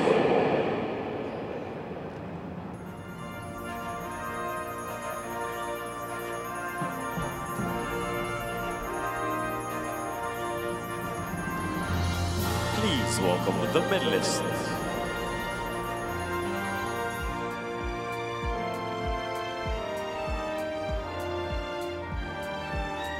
So this was in fact the discus event that we watched yesterday afternoon, National Paralympic Council, and the winner Yaya, he's by far the tallest of the athletes and by far the leanest of the athletes, but technically outstanding. Myo Sui of Myanmar with the bronze medal. From Myanmar, Myo Sui. Best throw of 34.38, which he achieved in the final round. In fact, until that final throw, he was in 4th place with Billy Johannes just ahead of him.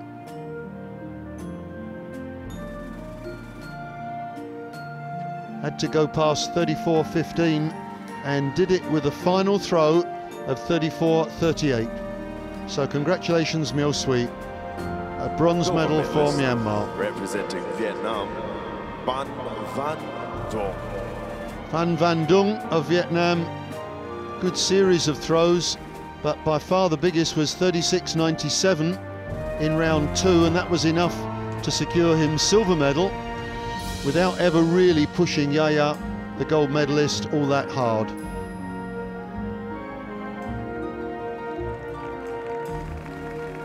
Van Van Dung's throw actually beat the previous games record of 36.92. ASEAN Para Games champion and new games record holder from Indonesia, Yahya. Well, Yahya, when you saw him standing with all these big strapping athletes, you thought, what's this young slip of a lad doing? But when he gets in the circle, He's got those long levers, the long arms. He uses his physique very effectively, and he had a series of very good throws. 39.42 was his winning distance, a new games record. Ladies and gentlemen, please rise for the national anthem of Indonesia.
Presenting your medalists for the men's discus throw, F44.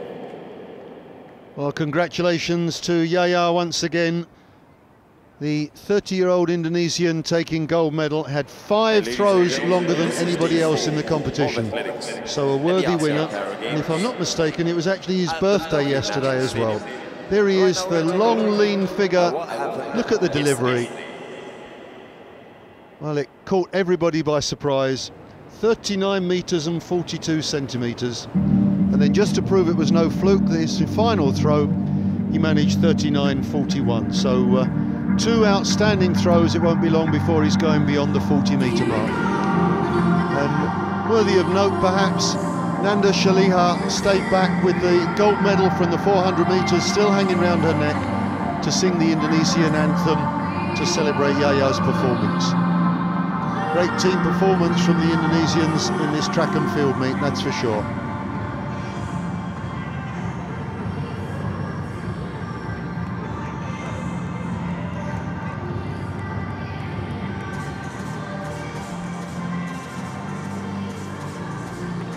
Well, after the hard rock of yesterday with the Jimi Hendrix and so on, sounds like we've moved up to date a bit more with Emily Sante in the background. Here are the results of the men's shot put final F44. This was the event that took place earlier. Myo Sui taking gold, Sam Wee taking the silver, and Pan Van Dung getting bronze, and Billy Johannes missing out again.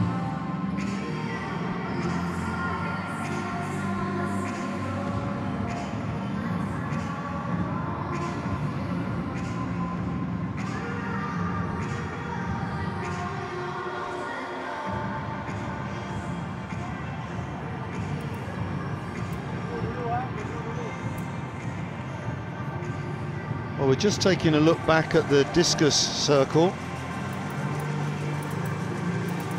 This is the competition that's been going on all morning. Second throw.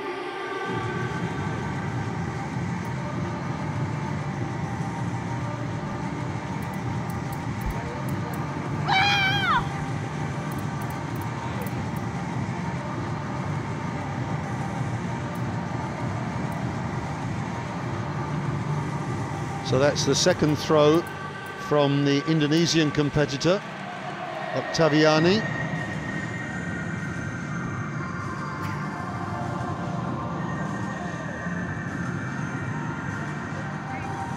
camera goes down a little bit further, we'll be able to see what the distance was. 11.98.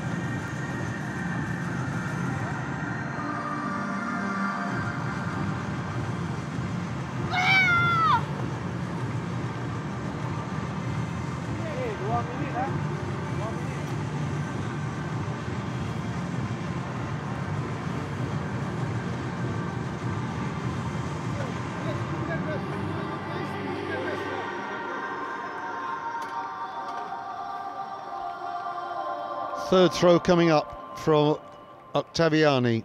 Remember, each competitor takes 6 throws sequentially.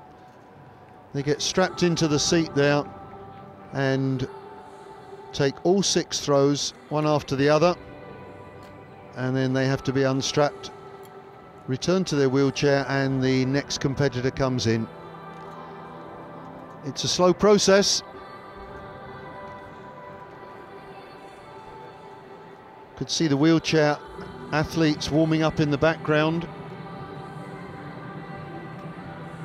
First round throw of 11.99, the best she's achieved so far.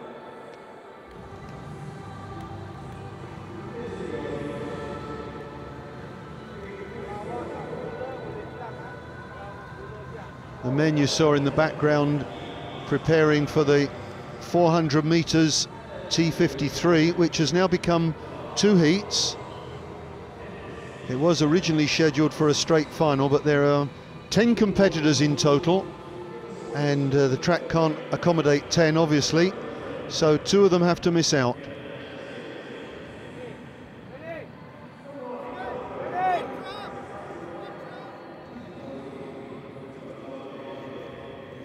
There she goes. 4th throw. That's a little bit better, I think. She looks reasonably happy with that throw.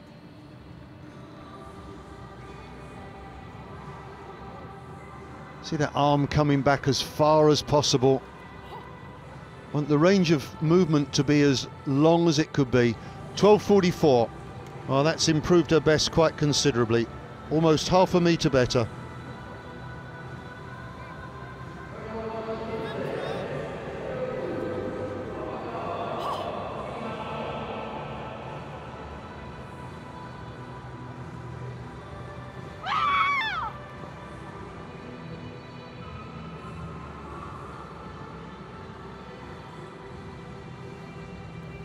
Well, that's certainly a bigger throw, that 5th throw, warming to her task.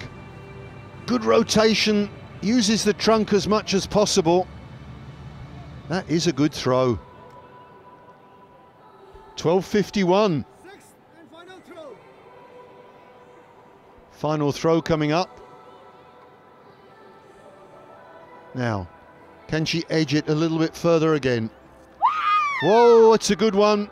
I'm not sure that that's any further than 12.51. Going to be very close.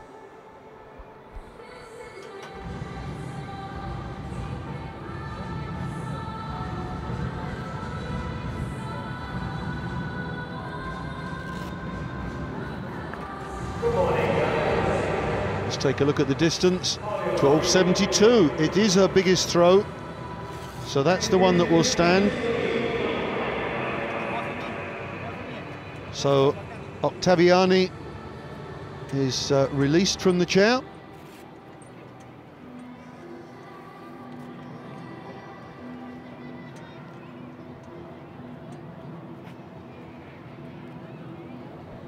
Started well with 11.99 and then dipped in form, but came through at the end.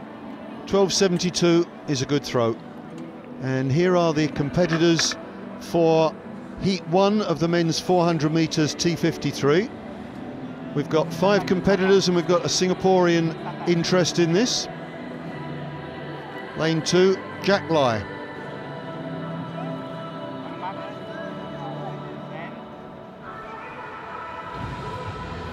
Jack Lai in lane 2, Tu Rey Kyo from Myanmar in lane 3, Hun Seun in lane 4 from Cambodia, Krungket Pichet lane 5.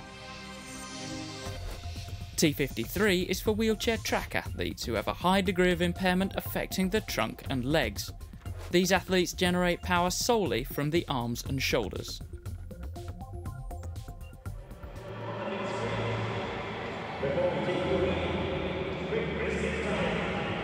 Well, the surprise is that in lane 5, Krunket Pichet isn't going. He was scheduled for lane 5. He's the silver medalist from the 100 and the 800. On the outside, Luc Tuong Hoa from Vietnam. He was 5th in the 100 metres, 7th in the 800 metres. That's Hun Seon from Cambodia. He was 4th in the 800 metres, so he must be a reasonable prospect to go through here. On the outside, Luc Tuong Hoa from Vietnam. Jack Lai of Singapore, the veteran, 58 years of age, 6th in the 800 metres. Whichever friend, he still hasn't. No, still doesn't know. There we are. Tu Ra Chor of Myanmar finished in last place in the 100 metres, but may fancy his chances over the full lap.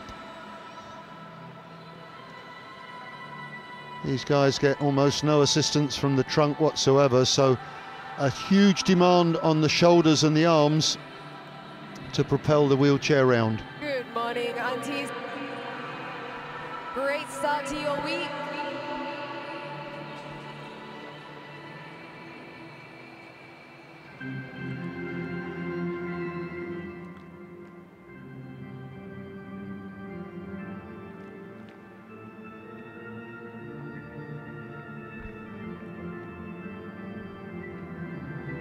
Jack Lai reflecting the mood of most of the athletes, I think, out there at the moment. They want to get on with things. They're having to wait for administrative procedures to be completed. Ladies and gentlemen, the next track event is the men's 400-meter T53 Heat 1.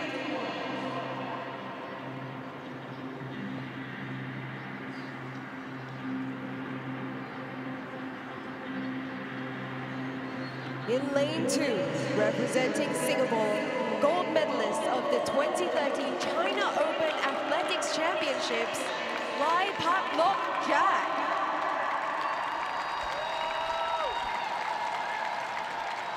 Jack Lai acknowledging the cheers of the crowd. Myanmar, Tu Ra Kyo. Tu Ra Kyo from Myanmar, another very experienced athlete. Hun Seon, we've seen earlier in the competition, very good in the 800 metres, 4th in a very quick race. And in lane 6, representing Vietnam, Luc Tuong Hoa. Luc Tuong Hoa already taken part in the 100 and the 800 metres. Will undoubtedly go in the 200 as well. Most of these athletes favour a number of events, the speed not varying that much.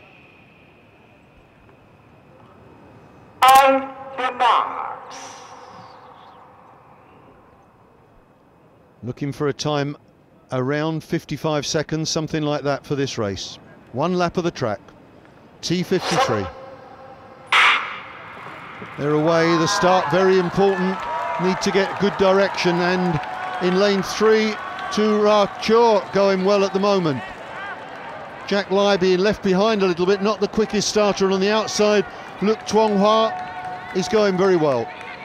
But it's now fairly evenly spread. The whole 400 metres goes in lanes, so we've still got the stagger, but that's stretched, and I think probably we've got Luc Tuong Hoa slightly in the lead.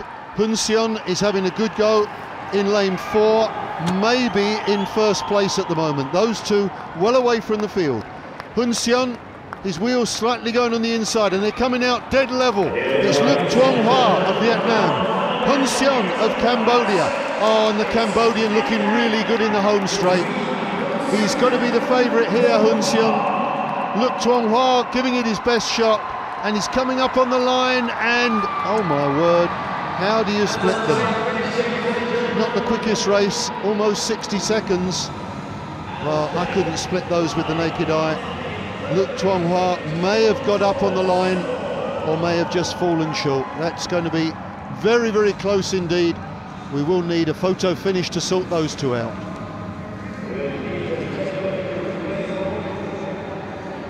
Of course, that initial movement, overcoming inertia, is very important. But on the stagger, they stretched out considerably. Hun Seon did slightly go inside on the curve. Usually the officials exercise a certain amount of discretion in these circumstances. Great race down the home straight. It looked for all the world, well, you couldn't, I think looking at that, it could well be Luk Cheong. Oh no, that suggests that it is Hun Seon who just about managed to stay in front by about the width of the rim of the front wheel. Phenomenally close race.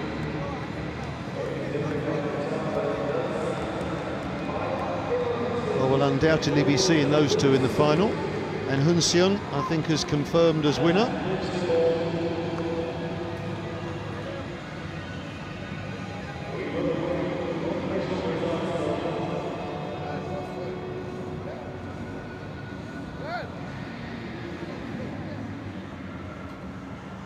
So, delight for Hun Seon, and Luk Tuong Hwa, well, he'll have another chance to get back at him in the final.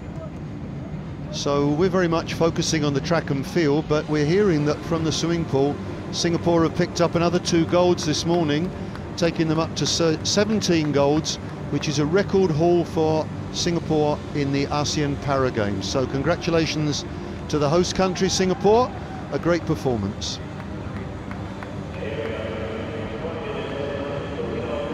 Those golds won by Teresa Goh in the 50 metres freestyle. And the To Wei Song in the 100-metre backstroke. So congratulations there to the swimmers, and congratulations to these guys for their effort in the 1 lap. So that's the first heat of the 400 metres. I have a feeling that we're only going to lose 1 competitor out of the 2 heats. 9 competitors in total.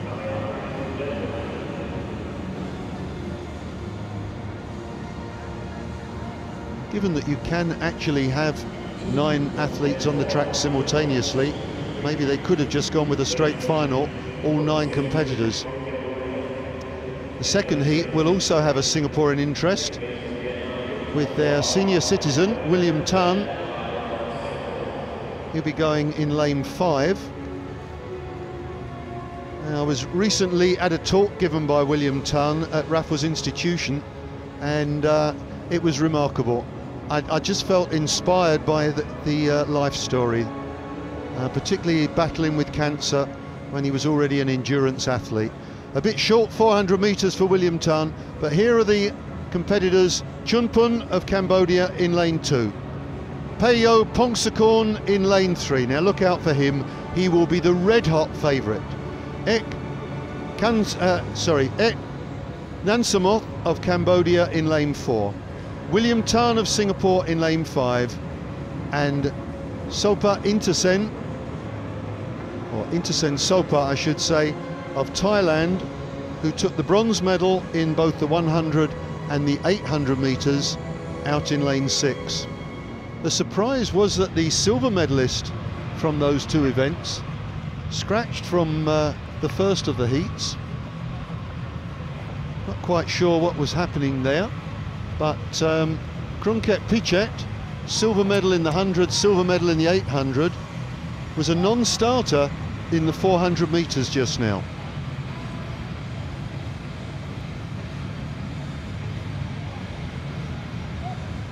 Well, in lane 2, Chunpun of Cambodia, but all eyes on this man, Peyo Pongsakorn, number 321 from Thailand. And underneath that crash helmet, he has a magnificent afro hairstyle. Love it when he's on the podium, receiving the gold medals. It's like a throwback to the 80s. Absolutely superb, and superb on the track as well as off it.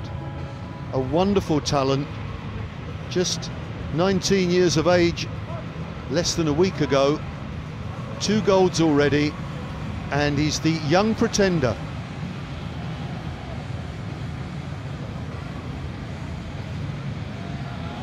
Ek Nansamoth of Cambodia out in lane 4. I think he will expect to see Peo Pongsakorn blasting past him on the first curve. William Tan is scheduled to go in lane 5. The athletes have been over on the far side of the track warming up.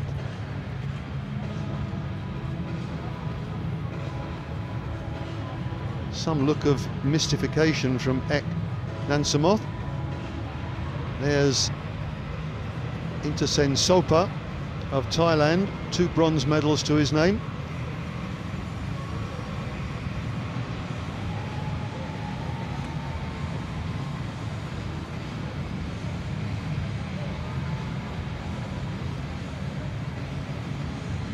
We've got one more track event after this second heat, and that's the men's 400 metres in the T54 category.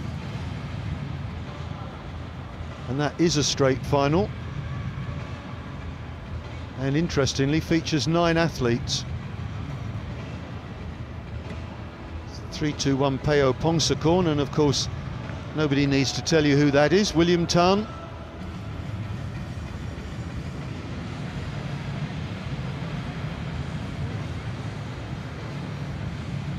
And he was telling the story of how he discovered that he got the cancer. Was remarkable. He was in the middle of an endurance race, I think in Paris if I'm not mistaken, and he was coughing up blood and realised something was seriously wrong, and then not only having to battle his childhood polio, he then had to battle cancer. But he is one tough competitor. 400 metres, it's hardly getting started for him. This is a man who does prodigiously long distances. But he's going in the 400 metres representing his country, and at the age of 58 he's a credit to himself.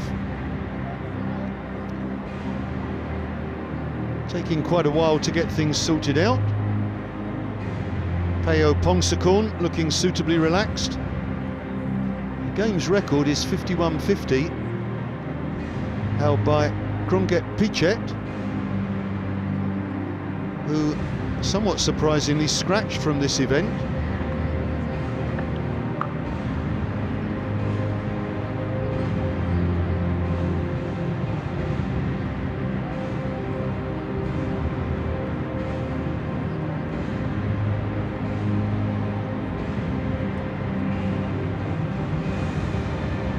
You can clearly see we can't start yet. There's a cameraman in lane 6 in front of Intasen Sopa.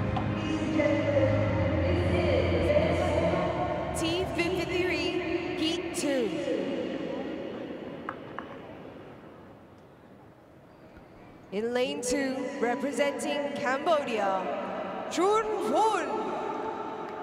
30 years of age, 4th in the 100 metres. In lane 3, representing Thailand and 2015 bronze medalist, world champion, Pongsakorn Peo.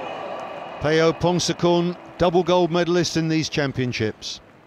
Representing Cambodia in lane 4, Ek Nansamoth. In lane 5, representing Singapore 1986 Asia Para Games triple gold medalist, William Tan Kiang Ming. Triple gold medalist almost 30 years ago, would you believe it? And in lane 6, representing Thailand with 4 Paralympic medals, Sopa Intasen.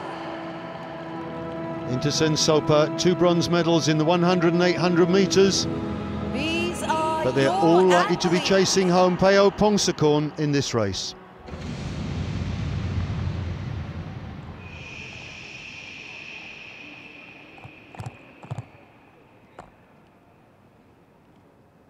On your marks. T53 men's 400 metres, 1 lap of the track, second heat. Set. They're away, and Peo Pongsakorn's off to a really quick start. Look at him go. He's already well in the lead, and on the outside, Intersen Sopa going well. The two tyres clearly too strong for the field, but Peo Pongsakorn is steaming down the back straight. Magnificent full range of movement, got the wheels turning so much faster than everybody else. Intersen Sopa's going well, but Peo Pongsakorn is blasting the field yet again. So keep a tie on the time. 51.50 is his target. He's going to win this by a country mile. On the inside, Chumpun going well for third place. Can he beat the record? 51.50 we're looking at. 46, 47, 48, 49, and he's gone inside 51. It's a new games record for Peo Pongsakorn. Intersen Sopa second, Chumpun third.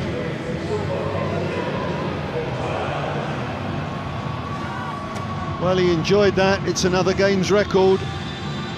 I think he's not a second off the mark. And there was no doubt he was going to win this race beforehand, from the start, or at any stage during the race. What a tremendous athlete. Remarkably, just 19 years of age. Good scrap going on for fourth and fifth between William Tan and Ek Nansamot.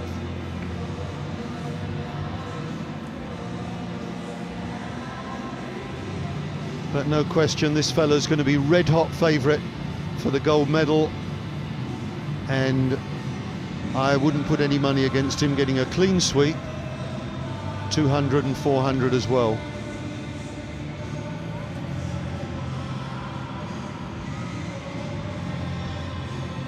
Peo Pongsakorn, one of the stars of the track and field meet.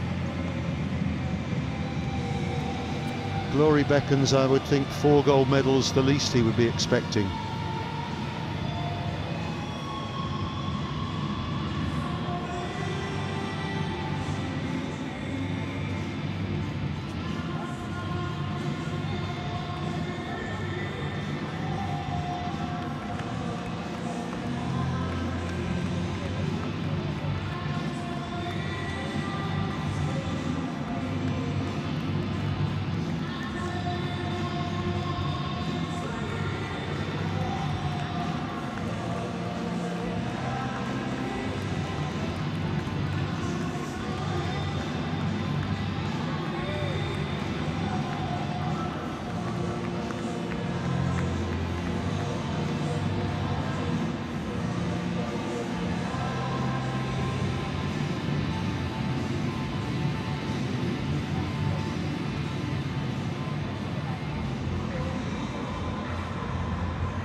So confirmation there of the results of the women's long jump,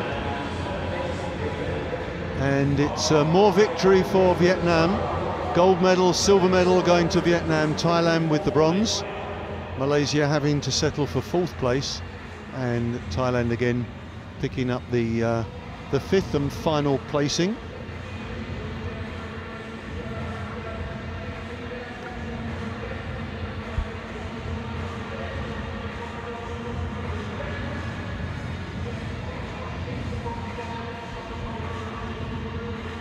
And we've just got one more race left on the card for this morning, the men's 400 metres T54 final, and there are 9 competitors going in this, so it's a big field, and you can expect this to be a tremendously competitive race.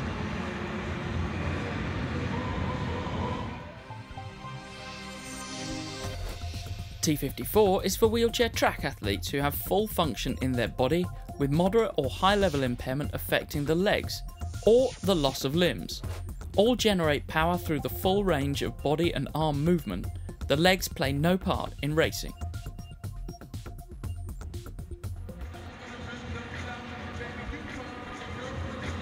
Well, in fact, it's been trimmed just to 9. Yulianti Doni has dropped out again, so we've got 8 competitors in the final.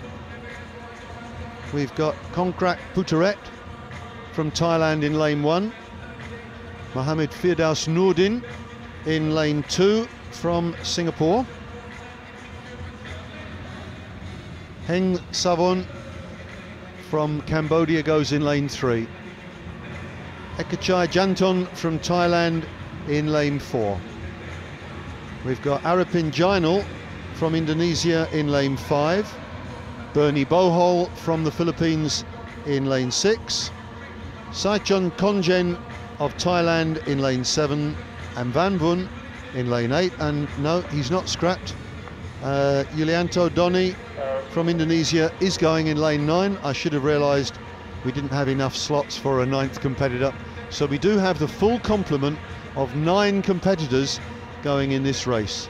Now, almost all of these appeared previously in the 100 metres, where the gold medal was won by Saichon Konjen, number 326, who's going in lane 7. He's the current games record holder at 400 metres, and he can do under 50 seconds.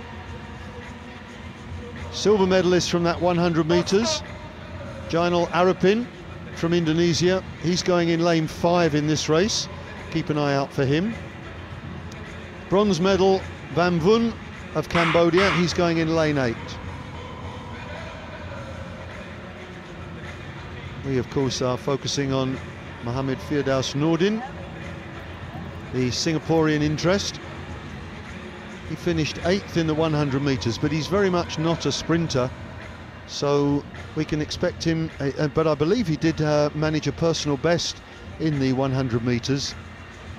Much less experience than particularly the Thai competitors, so it's a learning curve for Mohamed Firdaus Nordin. If he could get among the medals, that would be a remarkable achievement.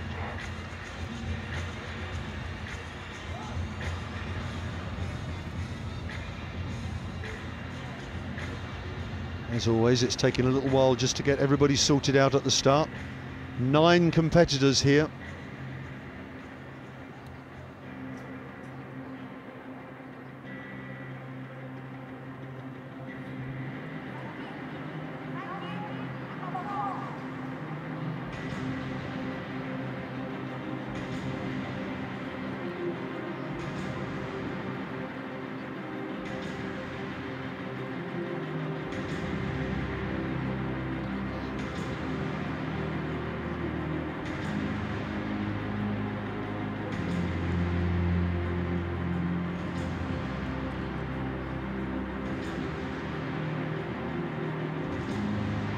Tense moments for all of the competitors. Ekachai Janton of Thailand. He was 4th in the 100 metres. Singapore's interest, Mohamed Firdaus Nordin. This is the men's 400 metre T54 finals. These are your athletes. In lane 1, representing Thailand, Putharat Kongra.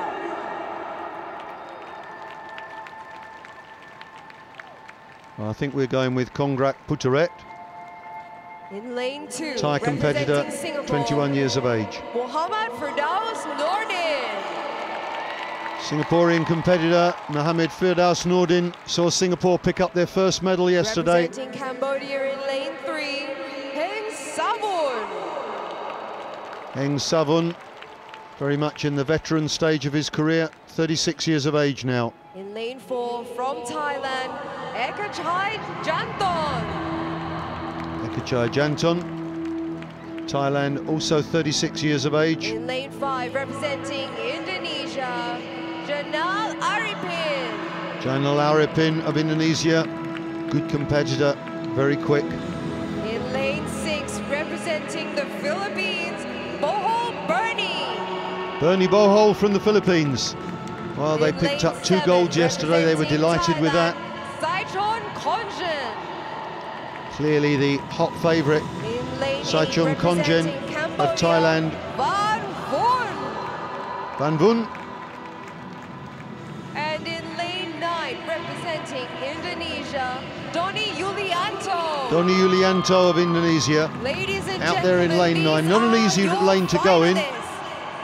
Obviously, most of the competitors would prefer lanes 4 or 5, so Ekachai Jantan and Jainal Arapin are in the favoured lanes, but the favourite will certainly be in lane 7, Saichun Konjin.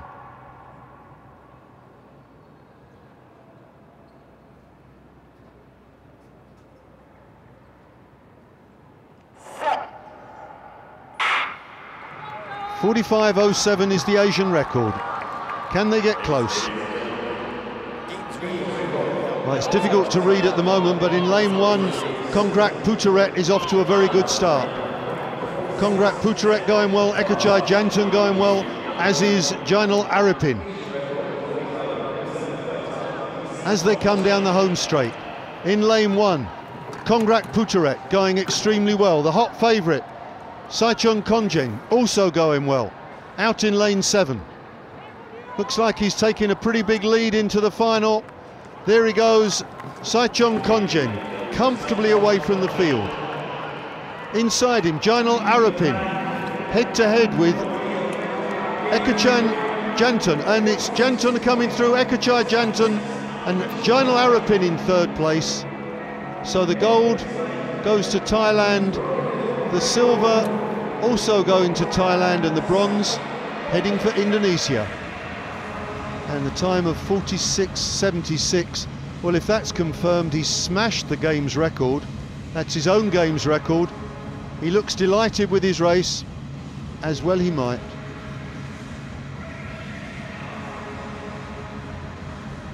Favourite beforehand, but never burdened by such aspirations, such expectations. Really shown his class. Well ahead as he comes into the home straight.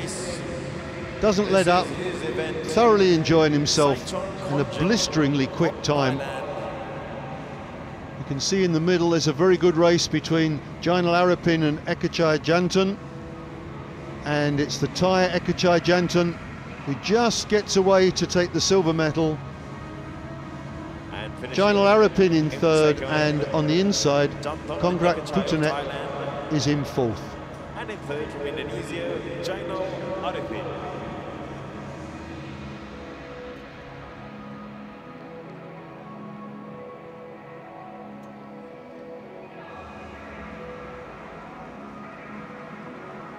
Well, that's concluded the racing on the track for this morning, and it's concluded it in some considerable style.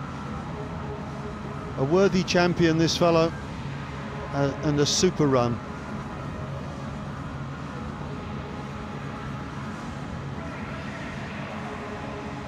Just leaves us with a few more victory ceremonies to bring you before we head off for the afternoon programme starting at 2:30.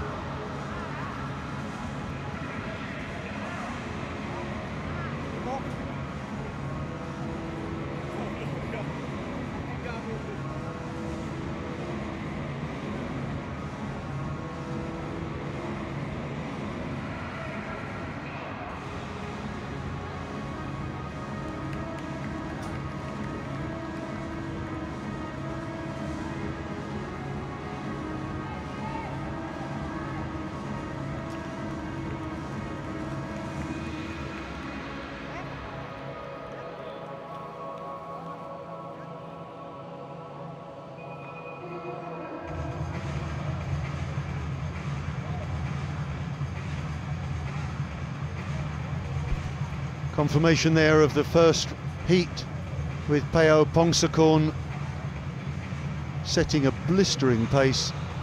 I don't think anyone imagines anyone other than him will be taking the gold medal in this 400 metres.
So confirmation there of the result of the 400 metres.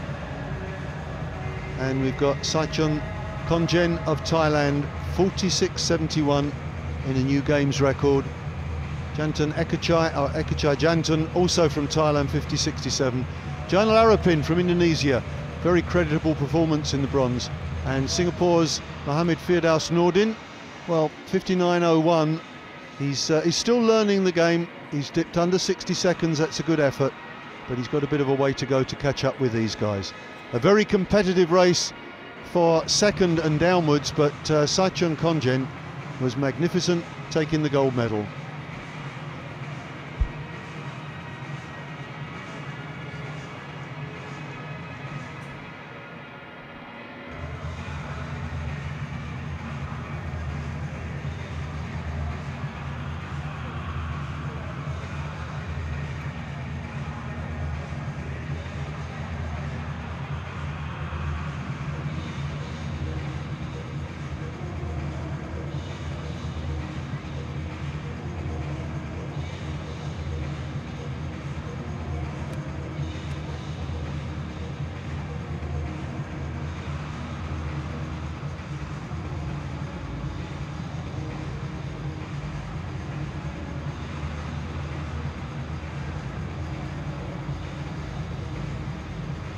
Well, the guys have just come off from the track and they're going to go straight into their victory ceremony,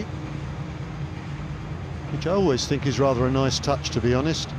The T54 class, and Saichon Konjen, gold medalist, to go with the gold medal that he took in the 100 metres. Remember, the wheelchair athletes in these two different categories, T53, T54, and the difference is how much of the trunk that they can use. And as a general rule, what happens is that the lower the number, so 53, will have less use of the trunk than T54. This is all in the interest of making sure that the competition is fair. There's a level playing field between the different competitors.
Just confirmation there of the result of the F44 shot put competition which took place this morning.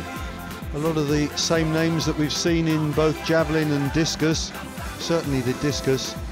And the winner, Myo Sui from Myanmar, and that goes with the bronze that he won in the discus competition. The silver medal going to Sam Wee, and that goes with the gold that he won in the javelin, and the bronze medal goes to Pan Van Dung, and that goes with the silver that he won in the discus. And there's a change of arrangement. Looks like we're going to go with their victory ceremony before we take the 400-metre competitors. We've also got the women's long jump F11-12 victory ceremony scheduled for this morning, and it's not uncommon to shuffle some of these presentations around. If everybody's here, then it makes sense to use the opportunity. We have had to shuffle the agenda around this morning. In one case, heats were cancelled because there were insufficient competitors, and so it went to a straight final. In another case, what was scheduled as a straight final had to become heats because there were too many competitors. So we do need to retain flexibility among the athletes, among the officials, and among us on the presentation of the media side of things. Been another very good morning at the National Stadium. Lots of very good performances. At the 8th ASEAN Para Games, we still got the discus going on for the world. And coming up very shortly, we have some victory ceremonies from this morning's event. This is the 8th ASEAN Para Games. Lots of things to check out as well. Football coming up here at the National Stadium after this session. We got table tennis in Hall 1 at the OCBC Arena, badminton in Hall 2, bocce in Hall 3, chess in Hall 4. And as you make your way around as well, don't forget to pick up some great ASEAN Para Games merchandise that is available. You can get some at the Carnival, that's at the OCBC Square. There's also merchandise booth in the OCBC Arena. There is some great stuff available, so don't forget to take a part of the games home.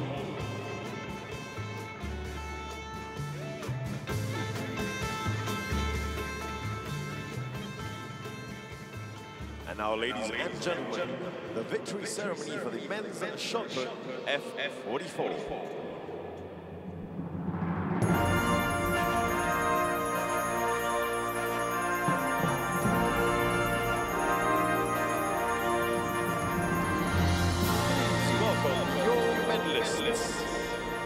So here come the three medalists from the men's shot put classification F44.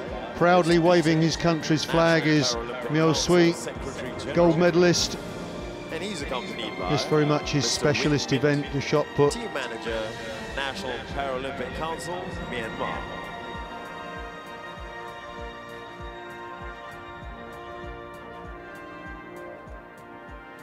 Bronze medal, representing Vietnam, Phan Van Dung. Phan Van Dung taking the bronze medal with a put of 10 meters 54 centimeters. He hit that in the fourth round. Certainly not the biggest man in the competition.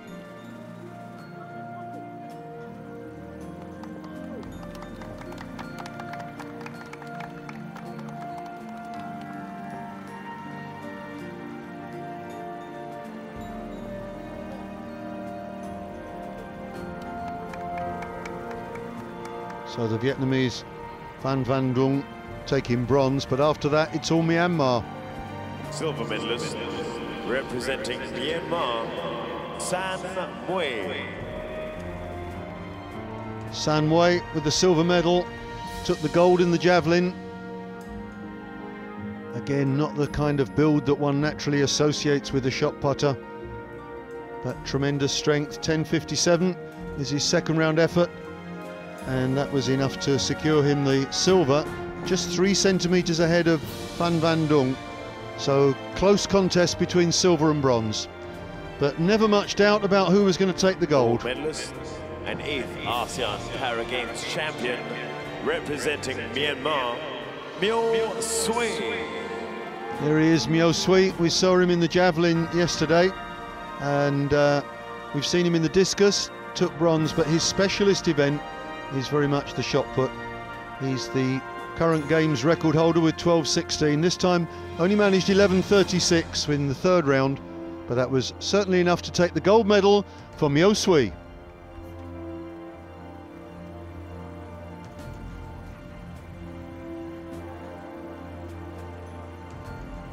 Ladies and gentlemen, please rise for the national anthem of Myanmar.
Ladies and gentlemen, presenting your medalists for the men's shot put F44.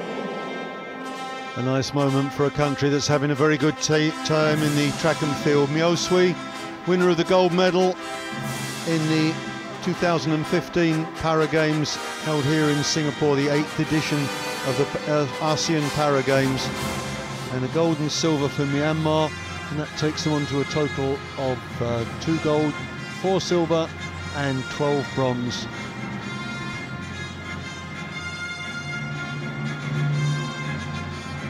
And that was the winning putt,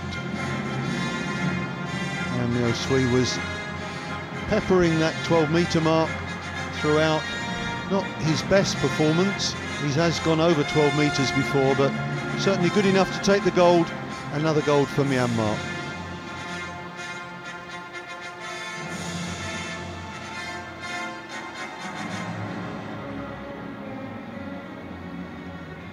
Well, the next of the prize presentations or the victory ceremonies will be the women's long jump, which took place this morning. Gold medal going to Vu Thi Kim Toi from Vietnam with a distance of 4.22 meters. Second place, also Vietnam. The silver medal going to Quin Thi Nan with a distance of 4.14 centimeters. That was in the last round. And the bronze medal going to Thailand, Sunipon Thanamong. And we will soon be seeing those 3 ladies collect their medals in the victory ceremony.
Ladies and gentlemen, victory ceremony for the women's long jump F12.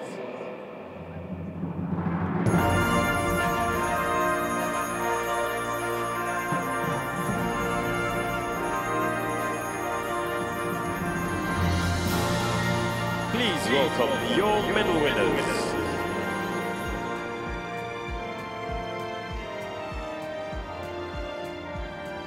Medals will be presented by Mr. Peter, National Paralympic Council Secretary General, and he's accompanied by Mr. Win Min, Team Manager, National Paralympic Council, Myanmar. So the girls are out on the podium to collect their medals. Medalist from Thailand, Sunipon Thanomwong. Sunipon Thanomwong from Thailand taking the bronze. She also ran in the 100 metres, you may recognise her, and she took the silver in that. Not uncommon to find long jumpers competing in the 100 metres as well. She's strictly speaking in the T12 category, which means she has a little bit more eyesight than the T11 competitors.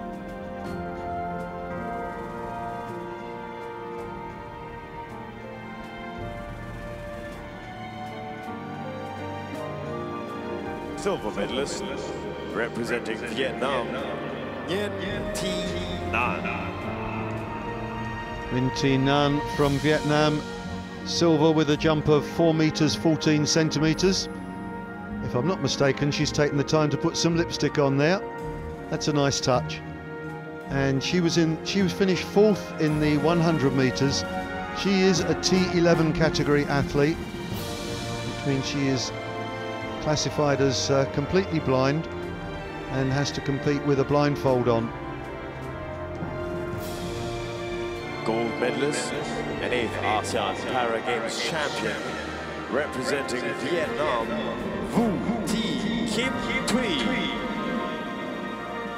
And there is the tiny figure of Vu Thi Kim Thuy, the gold medalist, 4 metres 22. Must be one of the smallest athletes in the track and field competition, but she manages to get out a good jump, 4 metres 22, to take the gold medal. She also ran in the 100, the T12 category, and finished 4th, but it's a gold medal for Vu Thi Kim Thuy, and more success for Vietnam. Ladies and gentlemen, please rise for the national anthem of Vietnam.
Ladies and gentlemen, presenting your medalists for the women's long jump F12.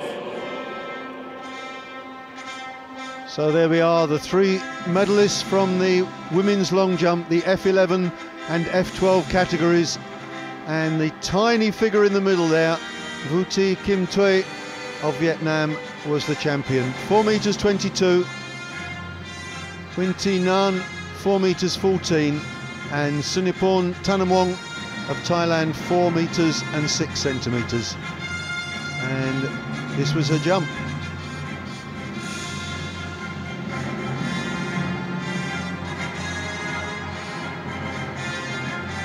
To be able to do that with almost no vision is a remarkable achievement.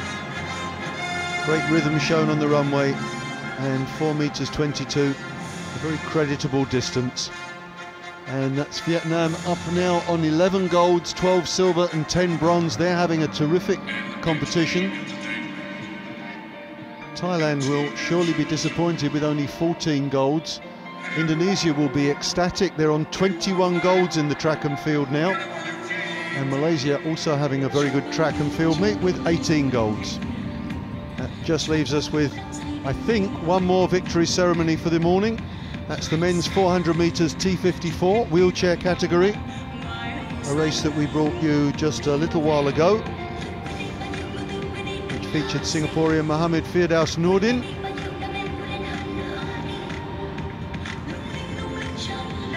There he was, finishing in 7th place. Unfortunately, Doni Yulianto of Indonesia was disqualified. Saichong Konjen of Thailand, look at the margin of victory, almost 4 seconds apart. He was miles ahead. He was the previous games record holder, and he smashed that by almost 3 seconds.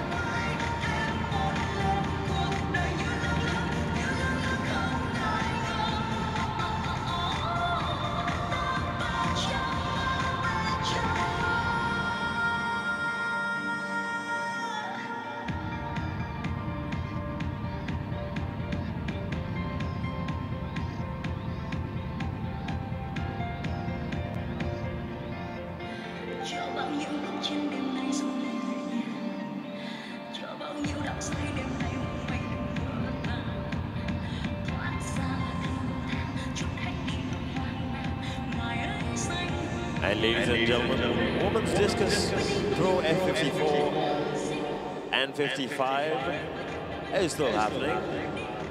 We're now waiting the turns of Vietnam's Ngo Thi Lan Tan. Currently in the lead is from Thailand, Quang Phet Chaitong Rat, with a distance of 15.42 meters.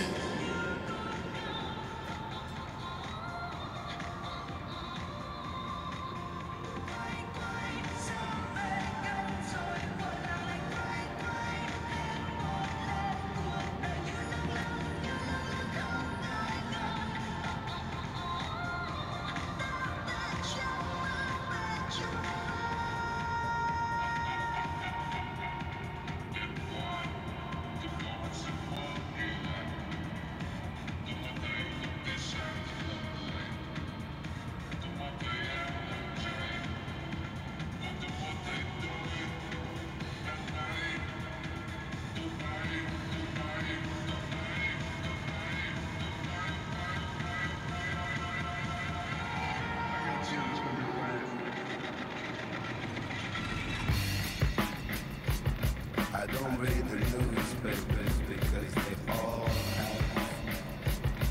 have ugly friends.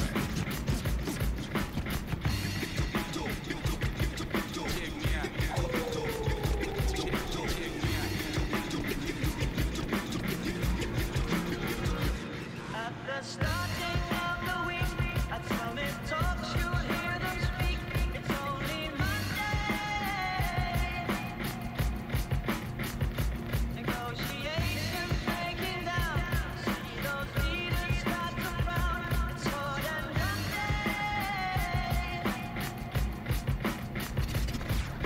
Tomorrow never comes until it's too late.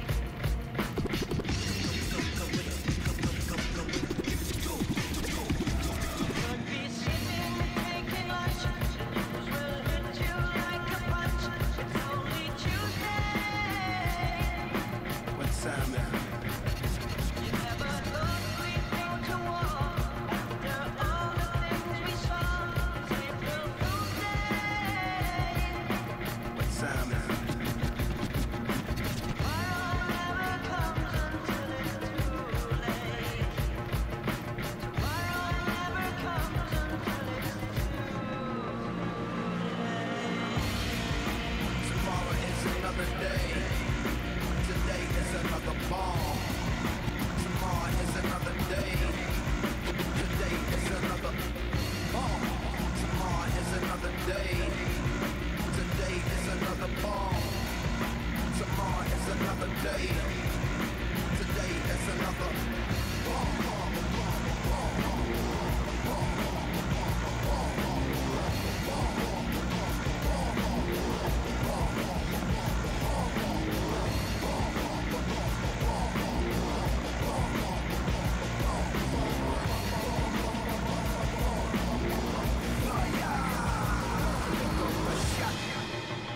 escalation, devastation, generation, separation, situation, dissipation, shot. Another shot, the tenderness to rush about the heart is cold, the gun is hot, shot. I'm not sure if they done or not, I'm not sure that they wanna stop, the gun is cold, the blood is hot, shot. Shot, shot, shot, shot, shot, shot. The hearts are weak, the guns are not.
Sky is falling down. Ain't nobody here to play around.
my shining star, girl.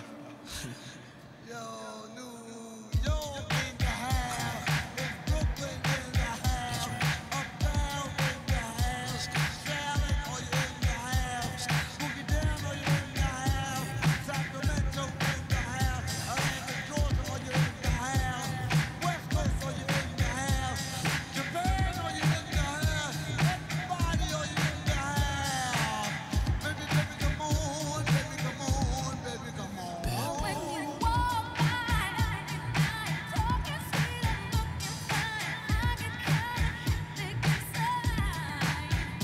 Baby, I'm so into you, darling. If you only knew all the things that flow through my mind, but it's just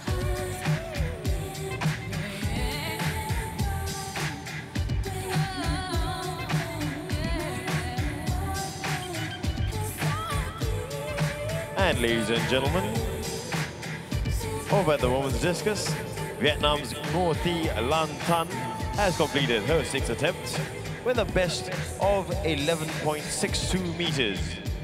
Up next, our final athlete in the field from Myanmar, Ne Za Win.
At first I was afraid, I was petrified. I kept thinking I could never live without you by my side. But then I spent so many nights just thinking how you'd done me wrong. I grew strong, I learned how to get along, and so you're back from outer space. I walked in to find you here without that look upon your face. I should have changed my fucking lock. I would have made you leave your key if I'd have known for just 1 second you'd be back to bother me. Oh, now go walk out the door. Just turn around. Now you're not welcome anymore. Weren't you the one who tried to break me with desire? Did you think I'd crumble? Did you think I'd lay down and die? Oh, now I will survive. Yeah, as long as I know how to love, I know I'll be alive. I've got all my life to live. I've got all my love to give. I will survive. I will survive. Yeah, yeah.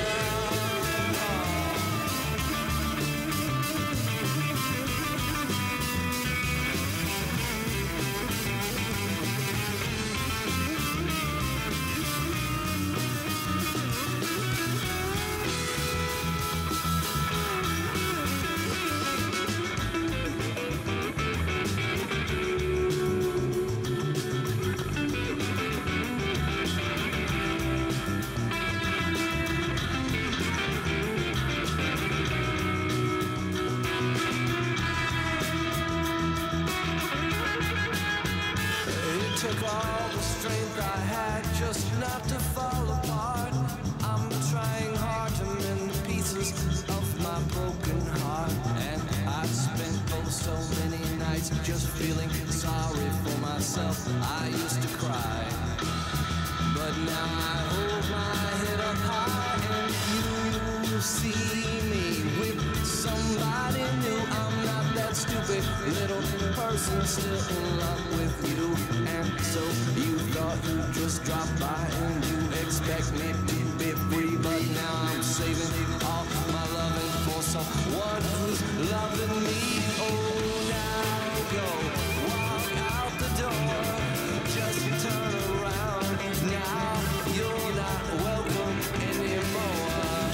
Weren't you the one who tried to break me with desire? Did you think I'd crumble? Did you think I'd lay down and die? Oh, now I will survive. Yeah, as long as I know how to love, I know I'll be alive. I've got all my life to live. I've got all my love to give. I will survive. I will survive. Yeah, yeah.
Ladies and gentlemen, this is day 4 of athletics and day 5 of the 8th ASEAN Para Games. Right now, eyes to the screen, we have highlights of the ASEAN Para Games day 4.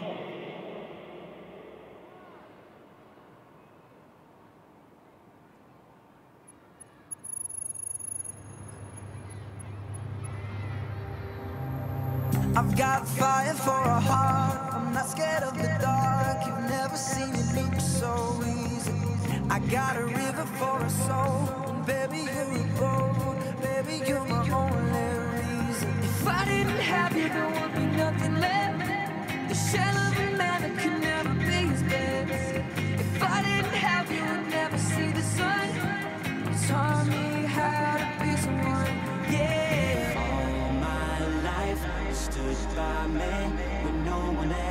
was ever behind me. All these lights, they can't blind me. With your love, nobody can drag me. All my life, you stood by me when no one else was ever behind me. All these lights, they can't blind me. With your love, nobody can drag me down. Nobody, nobody can drag me down. Nobody, nobody can drag me down. I've got a fire for a heart, I'm not scared of the dark.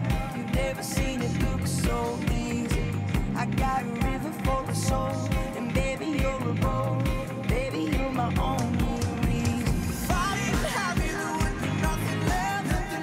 Said I'm a man who can never be as good. If I didn't have you, I'd never see the sun. You taught me how to be somebody, yeah. All my life, you stood by me when no one else was ever behind me.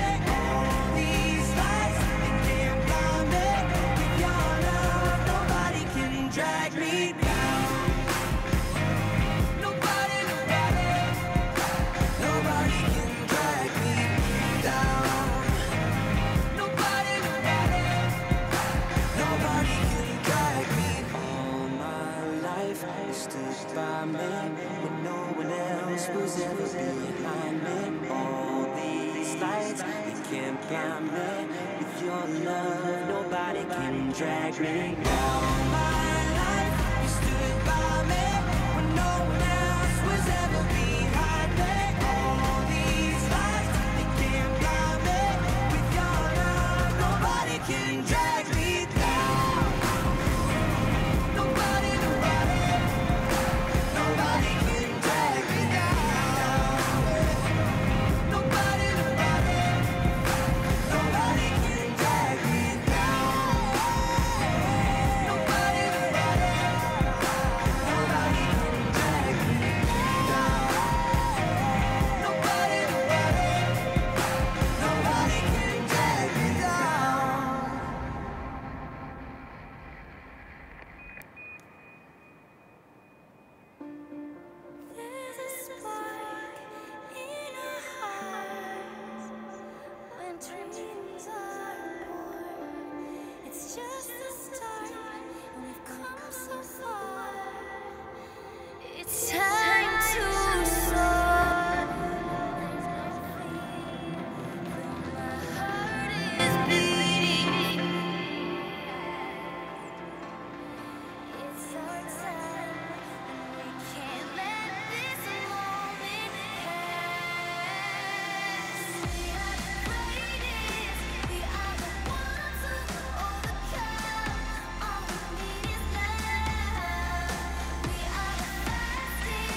And ladies and gentlemen, we are concluded with the women's discus throw at 54 and 55, clinching the bronze medal with a throw of 12.96 meters from Indonesia, Eka Rosa Hybrida. In second, with a throw of 14.30 meters from Myanmar, Tet Ai, and clinching the gold from Thailand with a throw of 15.42 meters, Puang Pet Chaitongrat.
Ladies and gentlemen, we are still awaiting one final victory ceremony for the morning session of track and field. Coming up very soon, we switch over to football.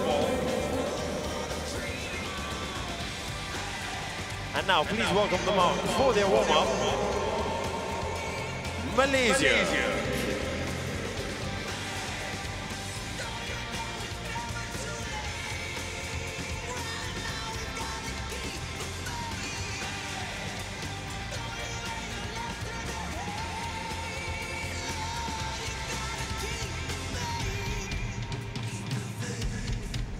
Keep the faith.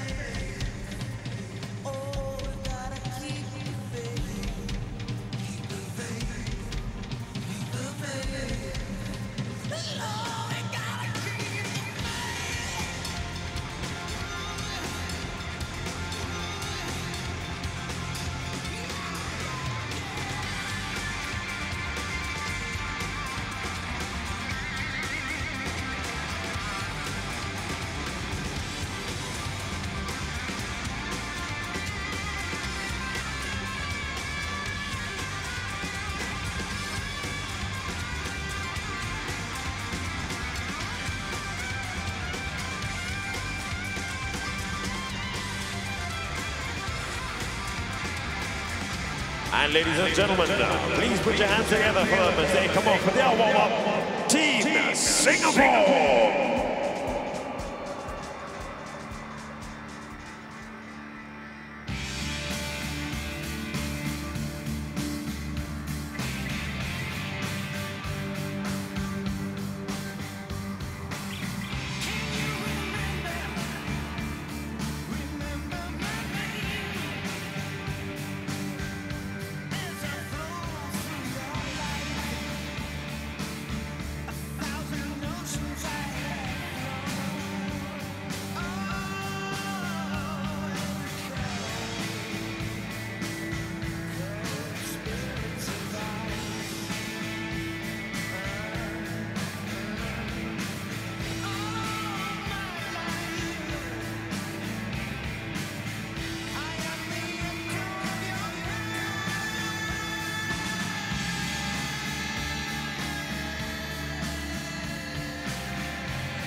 So we take back a look at this morning's event. We've had jumping, sprinting, throwing. We've had magnificent performances, 800-metre races, man killers, or almost killing them. We've had young athletes, we've had older athletes. We've had Nanda Shilingha getting her third gold medal. Haridas getting his second gold medal. We've had the oldest competitor we've seen this morning, or the two competitors, Jack Lai and William Tan. Delight on the track and the wheelchairs. Delight on the track everywhere. It's been another good morning. So this afternoon's schedule starts just a little bit later. 2 discus events, shot put, long jump. Those are the field events, followed by a lot of track athletics. Women's 200 T53-54, followed by the men's 200 T52. Those are all finals. So that's 6 gold medals up for grabs by 3:25.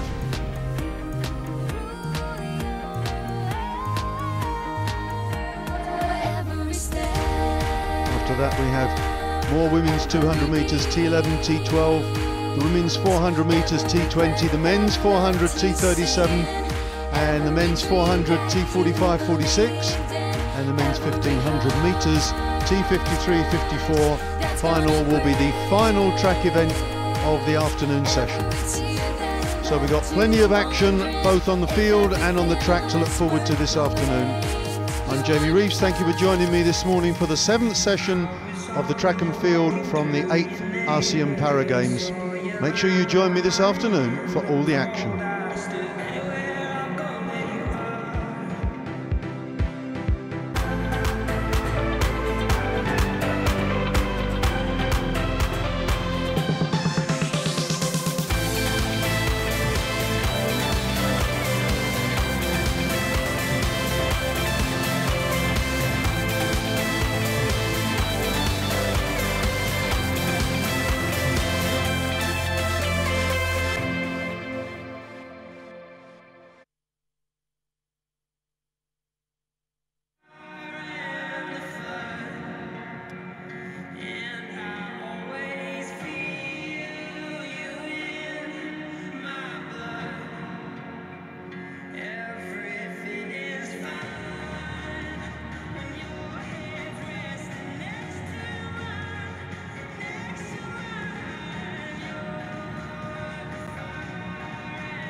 better in the work she